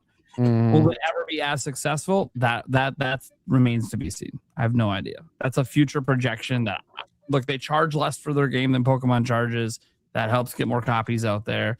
But here's the thing. When I say it's a carbon copy of Ark Survival Evolved, go play Ark Survival Evolved, then play Pal World. It's a carbon copy. Where do they go from here? Yeah. Pal World 2 can't just be the same thing. It's not going to hit as hard. So, that's the thing. I don't know where the future progression is from here because the Ark Survival Evolved style of survival game hasn't really evolved. Well, and also, anytime you deal with a market, especially an established market, and this is a red ocean. That, like, for example, I think Power World's different enough from Pokemon to where it's not a problem. It's very different. Even if they wanted to go after Pokemon, you are entering the reddest ocean of any red ocean, man. You've got to compete with the largest anything. Yeah. That's what Pokemon is. The largest multimedia brand in the world. Period. It's bigger than everything. I think it's even bigger than Garfield, terrifying as he is. Like, there's nothing that competes with Pokemon. So, I'm not saying it's impossible. Nothing is impossible, but I would. The chances are slim. Pick on, man. Yeah. As I said, they're going to try to copy the Pokemon run. Don't blame them because look what Pokemon became. Like, try. Good luck. I hope it works out. Like, I'm not saying I don't want them to be successful. It's just, it is interesting because Pokemon is the #1 media brand in the world. Everyone always focuses about, well, this game has sold more than almost every Pokemon game but Gen 1. I'm like, okay, cool, but Pokemon isn't just a video game. Yeah. Right. Like, it's a multimedia behemoth, and in comparison to that, no, it's not close. But can it get there? Can they sustain momentum? Can they release a Power World? I mean, they have a spinoff coming out. They're a more casual style thing. Is that one going to blow up? I'm very curious because look, it seems to be it's not a Pokemon game. If you guys play the games, it's not Pokemon, but I get it. It still has monster catching, so I guess you want to call it a monster catching game. Fine. It's really popular on PC. That's where it's really taken off, is on PC. Mm-hmm. And I don't think that will go away because there is no real Pokemon-esque alternative for them on PC. So I do think it can maintain some momentum. It's going to be about what they do moving forward. Like when they make the anime, do people actually want to watch it, and is it any good? Yeah. When they drop the TCG, look, a lot of things have tried to compete with Pokemon TCG and can't do it. Is this really going to be the thing that does it? Just because now you're going to have cards that have monsters on them that look like Pokemon? I don't know. We'll see. But I wish them luck. I don't want them to fail. At Pocket Pair, I don't want you guys to fail. I do think Nintendo's lawsuit against you is completely frivolous, and they shouldn't be in it. Nor TPC. I think it's more being pushed by TPC anyways, but I don't think they have a case. I think they're learning the hard way. They don't have a case, as all of their patents keep getting thrown out now and getting invalidated, because it turns out you can't just make up patents in the middle of a lawsuit and claim you own things. I don't know what they were thinking. It's a stupid lawsuit, but the point is, that Pal World's already a success. Like, if we were just talking just straight up, it's a success already. Yes. Right? It made them an estimated of almost $1 billion. Like, it's been very successful for them. So I'm really happy for them. The question is, can they turn it into Pokemon and be a mega multimedia empire? Mm-hmm. Look, just because it hasn't really been done since Pokemon doesn't mean it can't be done again. So we'll see. I wish you luck. Right now you're the hot thing. Let's see if you take advantage of it. Right. Because that's the key with Nintendo. This is the big thing that people, when they bitch about Nintendo just relies on the same IPs. One, that's not true, because they keep making new ones. However, what you're not giving credit for is they're able to keep their IPs relevant for 40 years. You know how hard that is? Well, and whether you want to hear it or not, part of that keeping that relevancy is lawsuits, actually. And I don't like this lawsuit either. This lawsuit was fucking stupid. But the reason they did that, and people need to remember this when they analyze Nintendo set the standard with Nintendo v Universal. They set the standard for this. Their winning argument was that because they didn't use King Kong and they didn't protect King Kong when other people used King Kong, and because they had no interest in King Kong whatsoever until Donkey Kong took off, that they essentially abandoned their rights to any likeness of that. And they won. And because Nintendo was pivotal in that precedent, that explains, if you look at it through that lens, guys, that explains a ton of how protective Nintendo is over their IPs, even when it looks fucking ridiculous to us. Because here's the thing, even if they lose, they can still point to that in the future and say, look at that, even though it was frivolous and it was thrown out, we are on record as defending our IP, even with a frivolous lawsuit. Yeah. We're on record as doing that. You can't touch Pokemon when something real comes after it. Yeah, it's one of those things that Nintendo knows what they're doing. Not excusing it, just explaining. No, we don't like it. Like, no one likes explaining the lens for which Nintendo views the world that they helped build in this case. But yeah, Nintendo is very protective of their IP, and look, they have a reason to be, because they witnessed what happens if you're not being protective enough. They created that precedent. They literally created the precedent for what happens if you're not protected. Yeah. So Nintendo's very protective of their IPs, and in addition, they've been able to keep them relevant by continuing to make evolutions and great games. Look, Breath of the Wild, fundamentally different than pretty much any game since Zelda 2. Awesome. You look at the way they've evolved a lot of their IPs, even Splatoon now. Okay, we've always been this multiplayer thing. What happens if we try going all in on single player and PvE and just go in that direction? Now we're finding that with Splatoon Raiders. Like, they keep trying these new things and evolving things to keep franchises relevant. And it doesn't always work, right? Metroid Prime 4, right? Doesn't always work. Yeah, God. But when it does, it's magic. Well, they should be applauded for being able to keep it relevant, because it is hard to keep IPs relevant for as long as Nintendo does. Yeah. Well, and all this shit about Power World being derivative, or like Genshin Impact being derivative or whatnot. So here's the thing about Nintendo has always been an innovator. They've always been a disruptive innovator. And there have always been birdmen who glue feathers to their arms and flap their arms really hard and try to fly, versus Nintendo, the actual bird that can fly. There's always been that. Look at Mario. Look at 2D Mario. Without the cornerstone on the pyramid of gaming that 2D Mario was, you wouldn't get Mega Man. You wouldn't get Castlevania. All of these go to the left platformers or go to the right platformers. All of these games showed up in part because of the massive success of Super Mario Brothers. Genshin Impact, yes, it showed up because of the massive success of Breath of the Wild. But these are good things, because that's more games like the games that Mario Brothers sold 40 million copies. So now you've got more games that are like the game you just loved and bought for that system. It's a good thing. It's nothing but good, guys. All right. Demonic Brawler says Switch 2 Lite at 400 or 500 with both Wind and Waves. That would be sick if they had a 500 one with Wind and Waves. That's an insane value. Yeah, that would be great. There's no because of that. There's no way they do it, but Right. That would be nice though. it'll be your Switch 2 Lite themed for Pokemon, but for a $50 premium without a game. Then it'll be $80 a piece or $150 if you want both. Like, okay, I'm hoping Pokemon doesn't go to 80 a piece. It's just look, they're already at 70 with Legends, so you never know. But I just throw it out there. There's no way. There's no way they're doing a bundle with both for 500. It's just not going to happen. That'd make some serious waves if it did. Oh, it would be, dude. It would be a very hot. Dude, in this economy, dude, it'd be flying. But even if people don't even like Pokemon, they'll just buy it on principle. Yeah. It's like, dude, what a hell of a deal when everyone else is charging $1,000. Dude, they're charged $500 and they give me 2 games. Okay, dude, it's one game, just slightly alternate. It's not that different. I mean, some of them had some differences, you know, but like, okay, it really wasn't that crazy different. I'm just being honest. And I know some stands, I get it. The hardcore faithful will always be like, oh no, I get it. I say the same shit with Zelda. I get it. I know. You guys notice and pay attention to all the mundane little details that you have different color this and different teachers and different. I get it. But as like a casual player, there really is no difference to me. That's fair.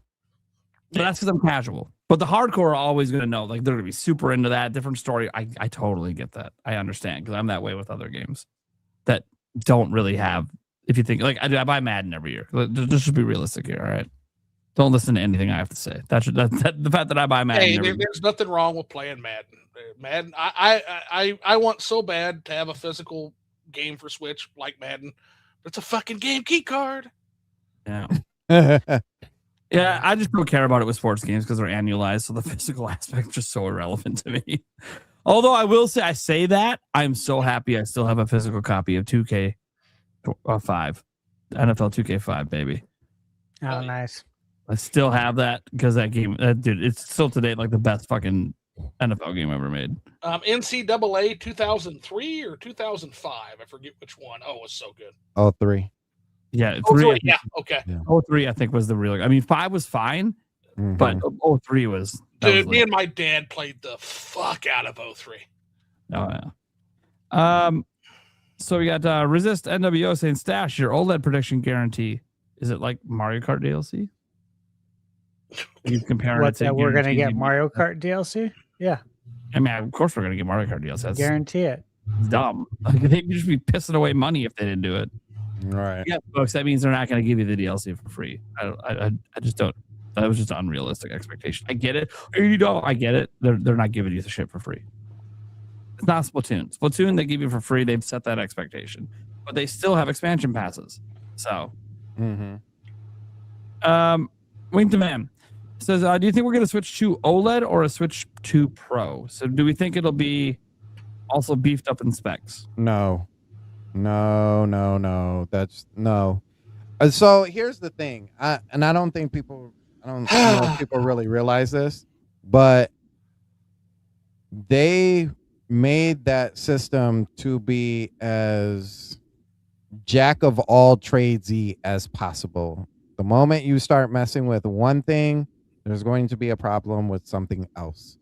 People already complain about how my Switch 2 isn't getting enough battery power, but you want increased power on it, and then that's costing more money overall, or you're getting less battery out of. So no, I don't think a pro thing is real for Nintendo. I think it's just an OLED. I think you get an OLED screen, and then maybe we talk about some of more ergonomic things for that system, whether it's a better battery life or they crank up the hardware inside of it, because at that point they'll probably have new versions of the same hardware. kind of like how they did with the original Switch. But I don't see a world where they're like, hey, let's do the same thing that PlayStation did and take these chips and overclock this chip so that it reaches this number, and take this and let's take the latest version of whatever NVIDIA is working with and make something more unique just to us. And I'm talking about PSSR. I don't see it. There's just way too many, especially with Nintendo. If it don't make money, it ain't making sense. So I think here's what I think will happen. Okay. It'll have an OLED screen. That's a given. I'm not worried about that part. That's going to be there. There's a chance that it could be like a Pro, but that chance would be that they shrunk the die and it's just the exact same chip. They're just able to run it at higher clocks, and that's your more powerful system. You fucking guys just gotta switch to. That's it. You just gotta switch to, guys. I know people, but it's because of the news, right? The news broke. That's what happens. Just like you remember before Switch 2 came out and there was a report from Intel about Switch 3 already. And we're like, what the fuck are we doing, man? Switch 2 wasn't even out yet. What the fuck are we doing? Well, yeah, I mean, I remember this because, of course, I made the meme. I remember this. Yep, I remember I made a video and I was like, oh, of course, Prime's talking. Oh, what the fuck you want me to do? It's the news. I control. Those were the days. I used to troll the shit out of you. I even had a meme of you shrugging, saying, better luck next year. Switch to better luck next year. I'm just covering the fucking news. Don't shoot the fucking messenger. For 3 years, Anyways. But anyway, yeah, I mean, guys, you just got to switch to, like, this is why the hardcore must be destroyed, by the way. This is why. Because they are pushing, we're Wile E. Coyote and we're off the fucking cliff, guys. We haven't looked down. Yeah, that's so funny you say that. I think that needs to be a slogan. What did you say? The hardcore needs to be. Hardcore must be destroyed. So yeah, the reason I say that, I think it was Cato. It might have been. I think it was Cato who, at the end of every speech during the Roman War with Carthage, he would end every speech. It didn't matter what the fuck was going on. It could be a plumbing issue. It could be a taxation issue. He would always end every speech by saying, "That is why Carthage must be destroyed." So I am saying the hardcore gamer, the idea of the hardcore gamer, tech freaks that are never fucking happy and are pushing gaming off a fucking technological cliff, overshooting the market, the hardcore must be destroyed. And this is why. I agree with it. Thank you. Although I will say this, if you're like a hardcore, man, you should have like a $10,000 gaming PC. That's where you should be at.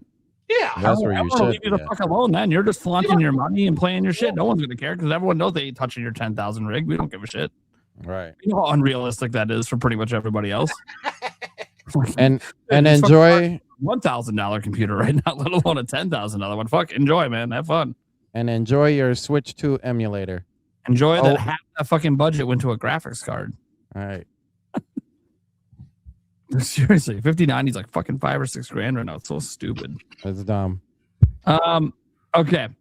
Demonic Brawler says reversible cover art for game key card box problem solved. You know, I will say this about the reversible, like, dude, we're seeing a lot of really cool reversible arts on Switch 2. Why couldn't the inside plastic be clear?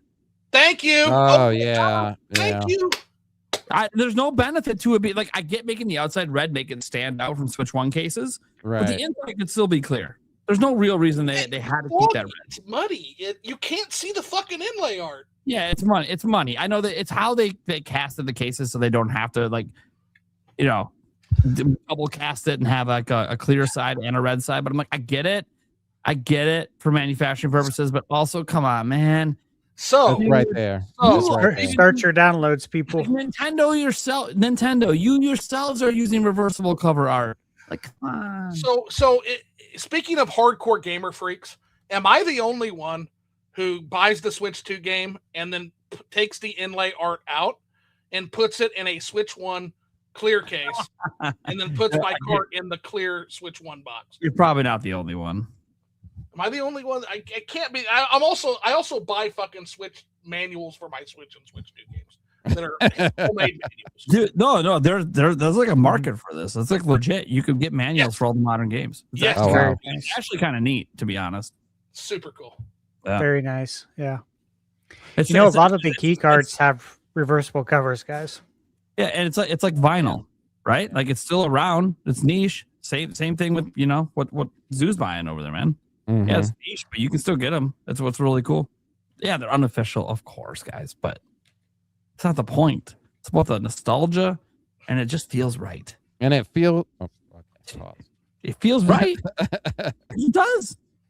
It's like when you crack a game open, you get that new chemical smell. Hey man, I don't know, just something about that feels right. Oh, like it's so fresh. Nobody ever touched it. Yeah, dude. You open it up like, oh, this smells so great. You're like, okay, I know I just breathed a bunch of shit that can kill me, but fuck, man, that was a great. It still smells awesome. It just hits. It just hits, no, dude. It's because I've been doing it, guys. I've been doing this since I was a kid. Whether it was the plastic boxes or it was the cardboard ones, always the new game smell. So every time I crack a game and do it, it's basically 40 years of gaming history hitting my brain at once, and it's fucking awesome. People shit on nostalgia. I don't know why. It is a positive emotion. Fuck yeah, nostalgia, dude. I'll be sniffing fucking. Thank you, Dude, Brian. the whole reason I want physical games to stay around is so when I'm 80, I'm fucking sniffing a new package, baby. So there's a content creator, love him to death, great friend, Eye Patch Wolf. His name is Super Eye Patch Wolf, and he has been on a kick for a long time about how you've got to move forward. You know, nostalgia should be met with caution. Got to let the past die. It's like, nah, fuck that, man. We argue all the time about it. Fuck that. Yeah, let positive emotions leave your body so you can be miserable. Have a good day. Right. I'm not saying that, but that's a great counter, and I'm going to use that now. Sorry, I have a positive emotion. My bad. Fuck. Can't be happy around you, I guess. No fun, police. I mean, it is. It's literally, if you look up the definition of nostalgia, guys, there's nothing negative about it. It's all Right. positive. But the internet turns it into a negative because you can't be happy because you think your modern game's better. Okay, who cares? So, well, to give you context on this, we were arguing about The Simpsons because he put out a video called The Simpsons is Good Again. Oh, okay. Yep. And his whole premise is that by anchoring to what The Simpsons was and trying to constantly recreate that in order to be nostalgic, essentially what you're doing is you are robbing the ability to turn The Simpsons into what it could be now. And so he kind of coined this is toxic nostalgia that has anchored The Simpsons into zombie Simpsons. Sure. Just to give full context. So I get it. No nostalgia, but I will always side with nostalgia. Nostalgia is great. It feels great.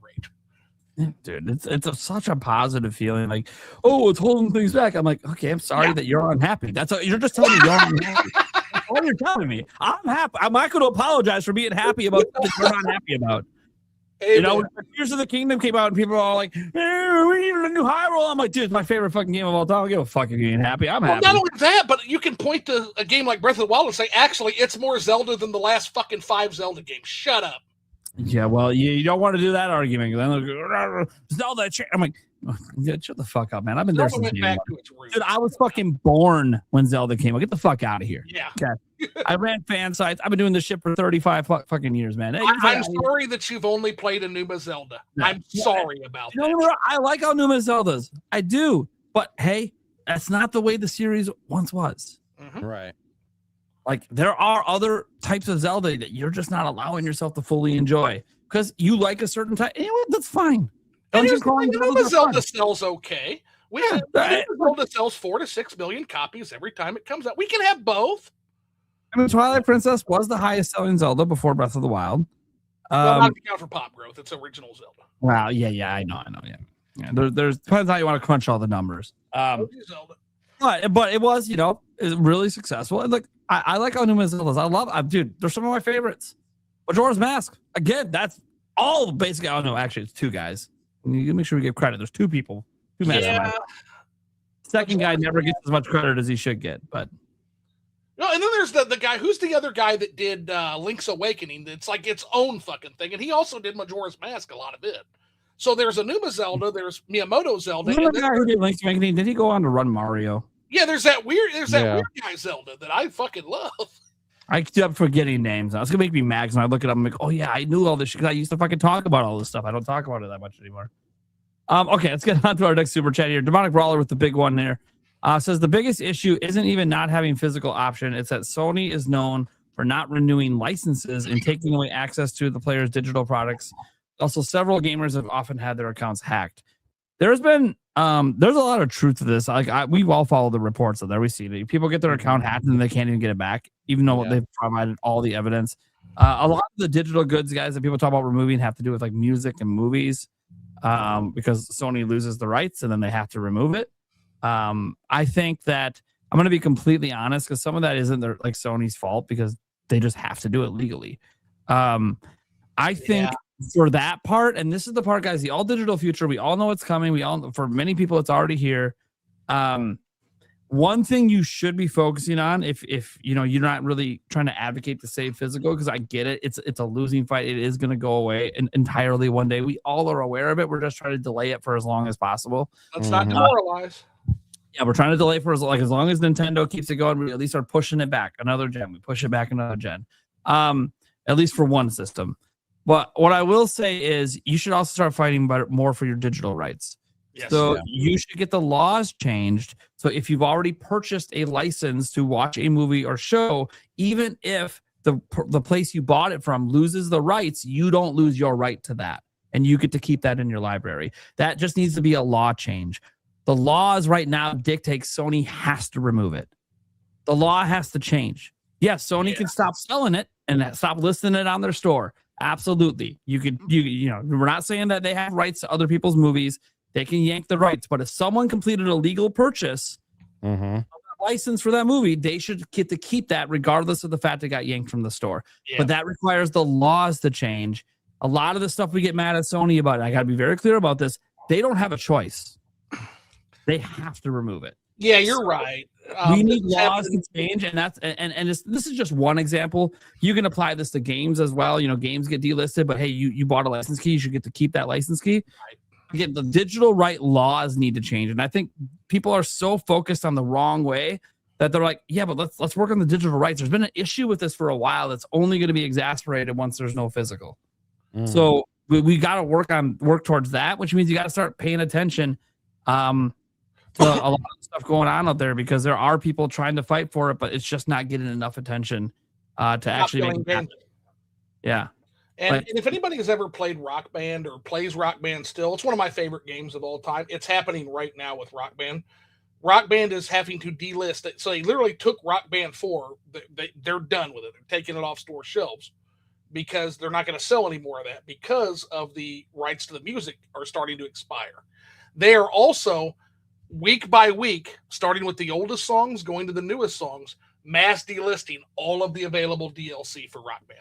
Oh, wow. So I had to literally rush because one of my mom, she wanted Rock Band for her birthday when we bring it out. And I just so happened to see that news. I've literally had to download all the songs I wanted just to secure it. That way we could have our karaoke and shit. So ridiculous. It's happening all over the place. Yeah. And again, guys, all it takes is the laws to change. So if we've completed a purchase, they can't take it from us just because their store can't carry it anymore. Right. It's a very simple law change, but no one's really ever pushed for it. Stop Killing Games is attempting to get some stuff changed, but they're not getting that. That isn't getting changed. And like we did that really literally. Like, I get it, dude. It's shitty, and Sony gets negative. But I'm not a console warrior. I'm not going to blame Sony for something that they don't have control of. Yeah. Now, if the law changes and then they still do it, okay, then they're just being shitty, and they're probably going to get sued. But right now, they're just following the law. They lose the rights. They have to delete it from your library, and that sucks.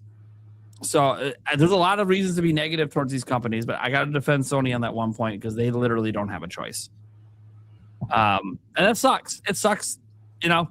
And even if they had a choice, you know, and it was just left to them for a choice, yeah, they probably would choose just to remove it. I mean, this is the company that lied about physical games.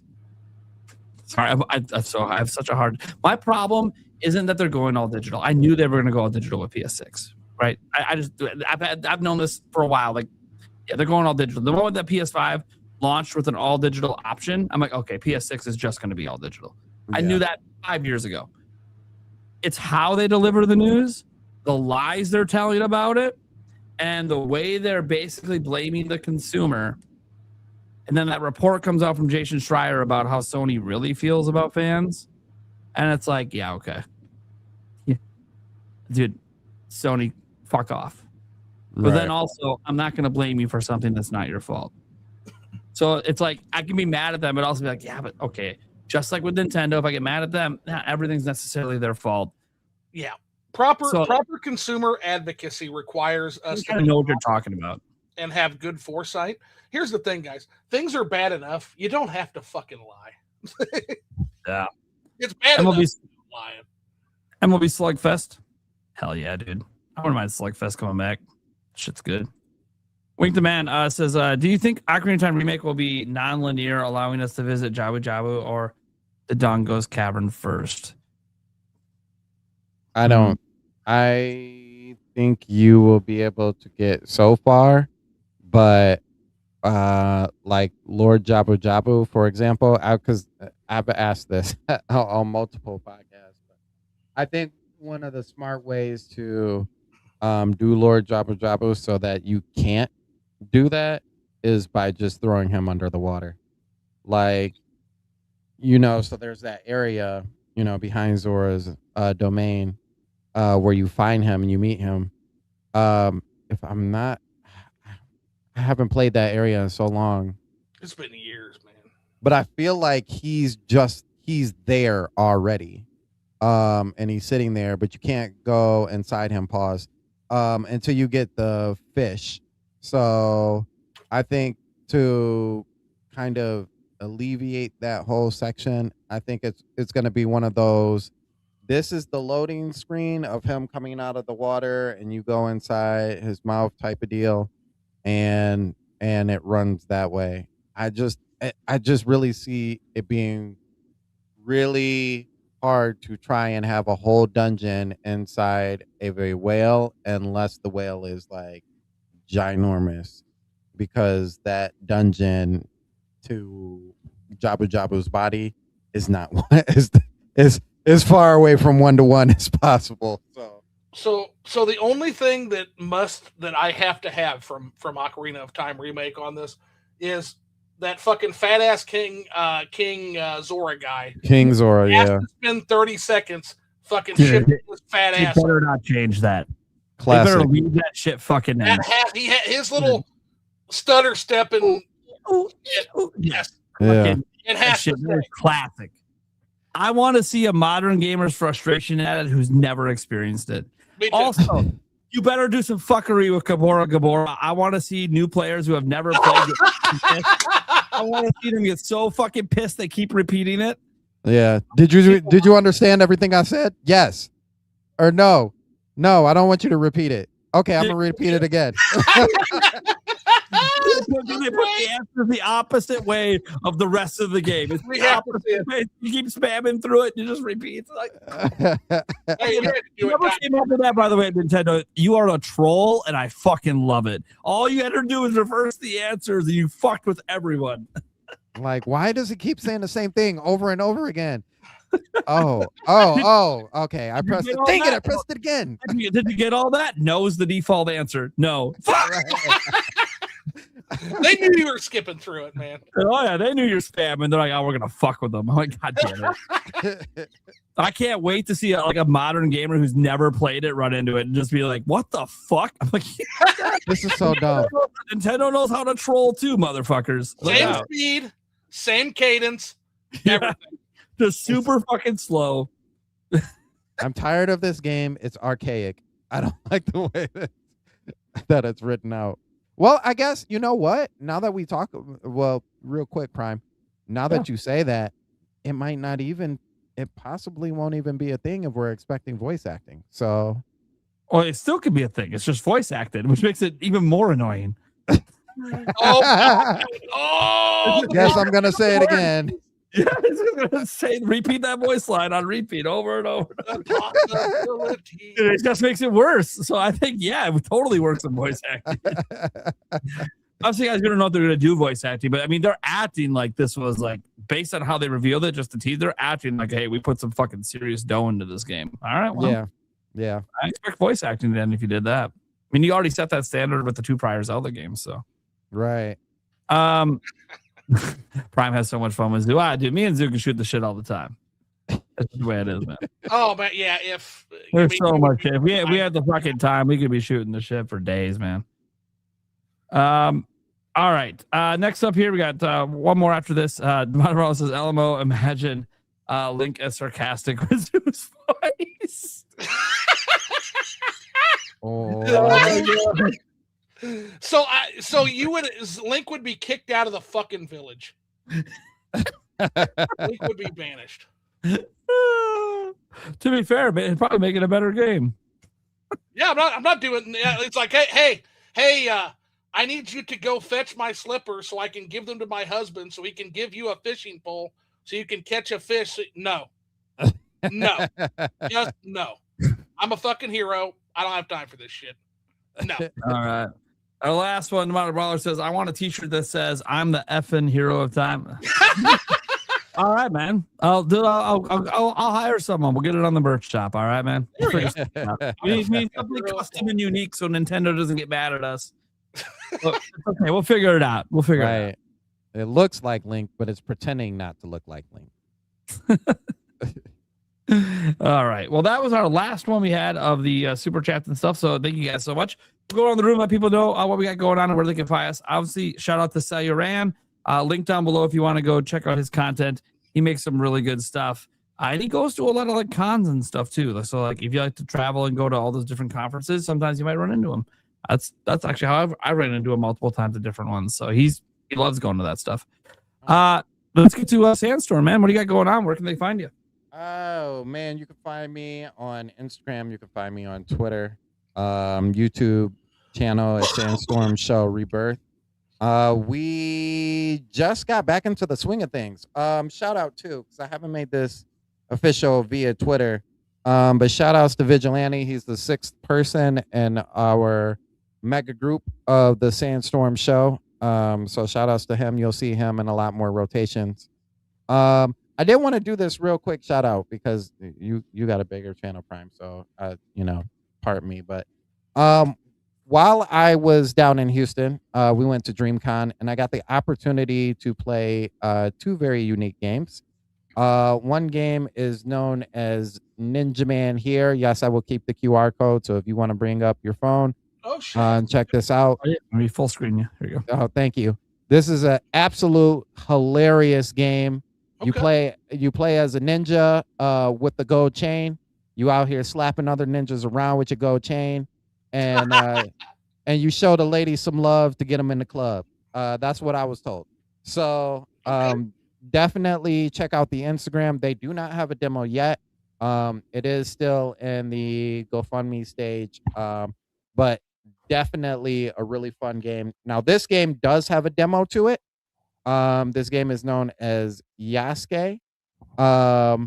It is by Deliance Studios. They are all over the world. But this has a demo on Steam. Definitely check it out. It's an over-the-top action game. You play it as a descendant of Yasuke. Right now, it's still in alpha stage, so you're really just doing the just kind of traversing the area and fighting. But they're also in kind of the GoFundMe stage. But definitely wanted to highlight both of those because those games are really, really great. But yeah, other than that, like I said, you can find us at the Sandstorm Show Rebirth channel. We are giving away free merch too as well. If you are a new subscriber, we are giving away free merch. If you are already a subscriber, which maybe a lot of you still are, we are doing a lot of giveaways on the channel live. So shout outs to Tabby Cat. She won some free merch last week, as well as Jay Biggs won some free merch last week as well. So if you want some free merch from the Sandstorm Show, we have shirts, we have water bottles, swag bags, the hat, as you see up here that we're giving away. So come on through. We would love to have you. Nice. All right. And then Zoo. What's up, man? Yeah, I'm Zoo. You'll see me around. I go by many names, such as Last Cool Kid on the Internet. Who the fuck does he think he is? You can find me, depending on what you want, you can find me in several places. If you like dumb shit, find me at Flipping the Switch. If you want the dumb shit. If you want slightly more intelligent shit, you can find me at Switch After Dark. That's where I'm doing my video reviews. If you want to see me on Twitter, I'm Happy Wanderer with 1P, approximately 1P, at Happy Wanderer on Twitter. And then I'm also a digital bartender, and the link is in both my channels if you want to come and just hang out at the digital bar. It's a lot of fun. And yeah. Nice. All right. Then we got Stash, man, one of the busiest guys on the internet. And Phil says, buy my hats. Buy a hat for your hat. Buy a hat. There you go. Buy a hat. All right, Mr. Busy Man. Yeah. Lots going on right now. As always, lots of reviews. Had a ton of videos go up since our last podcast. Yes, you have. Like a lot. Guys, I almost thought it was my turn for a moment. It was like almost every day. Yeah, it's pretty much every day. I have I did my Adventures of Elliot spoiler-free review that went up this morning. At Star Wars Galactic Racer yesterday. Monday, Crazy Taxi. The new Aliens Fire Team game. Rhythm, Having Groove review. Turok, tons of stuff. I got 4 more videos coming out. They're already scheduled from Summer Game Fest. Thursday through Sunday. And I just got this in. This is the M64. Oh, you guys are familiar. Oh, nice. They sent me a review unit.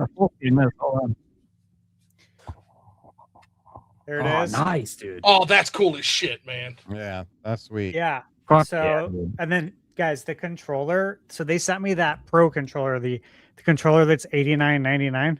Mm-hmm.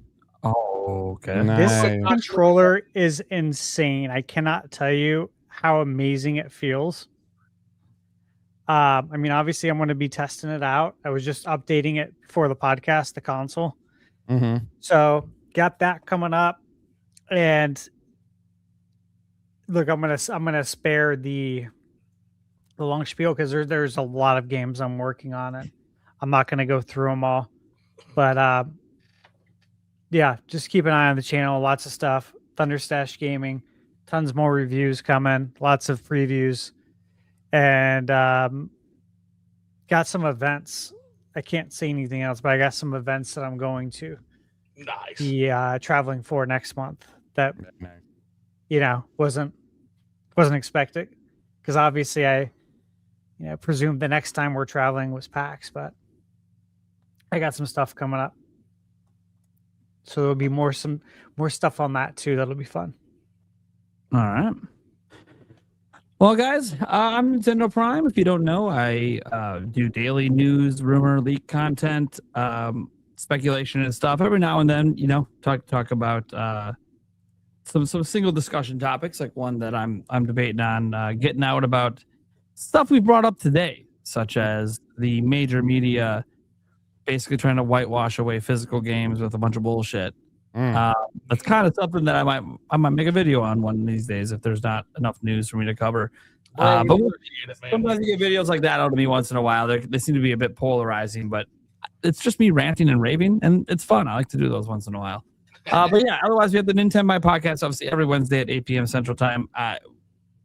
It feels weird to say this. We actually had a week where we didn't have an episode, which just feels so wrong.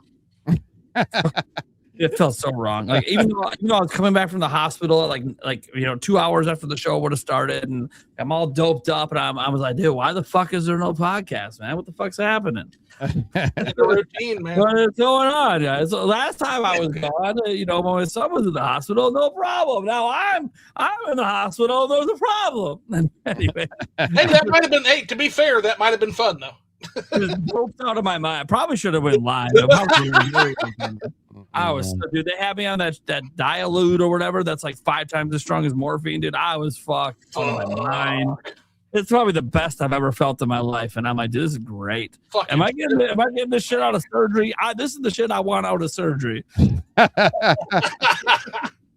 He's like, provide your boy with the good stuff. But I know you can't describe this at home for me, but hey, you better have me on a dose of this when I leave. All right? Prime is on a fucking trans time journey going to fucking. Dude, he's having a trip to the fucking obelisk in fucking 2001: A Space Odyssey. Pretty much, dude. It was awesome. I'm like, I'm just like freaking out. Where's the podcast? They're like, all right, we canceled that shit. I'm such a douchebag. Why did I call it early? You can still do it. Let me text them. No, he was like, it's 10 o'clock. Don't text the boys to try to run a show at 10 o'clock at night. Hey, Loud Boy says Nintendo Prime and Zoo need to get together, have whiskey. You just missed it. We just did a little while ago. Oh yeah. Dude, I gotta get some Blantons, man. Dude, yeah, if you can find an extra bottle, holler at your boy. It's so hard to find now. I know, and I found one and I was gonna buy it, then I was short and I was like, okay, cool, I'll come back tomorrow. No, you won't. No, you won't. No, you fucking won't. It's fucking bought before I got back. I'm like, fuck. And you know the problem? It's all the fucking. I'll tell you what it is. It's the outsiders that have come, and it's the fucking John Wick yuppies, man. Ever since that fucking movie came out, and they drank Blantons in John Wick, these motherfuckers have just been going and just stealing all the Blantons, man. I mean, to be fair, it's good. It's not good for me. Dude, I haven't legit tasted Blantons in years. It was just a bar that had a shot of it. I couldn't find it. But it's not good for me. All these fuckers used to drink Pappy's, and they can have it. Pappy's is good, but I like my Blantons. And then John Wick came out and fucking ruined everything. You mean he turned people onto the fact that, hey, this is actually pretty good. No one knows about it. Yeah, it's good, and it doesn't cost $1,200. Yeah. Yeah, and no one knows about it. Now it does. No, now it. Now you know. Now you know about it. It's like, oh fuck, because you can't make enough of it.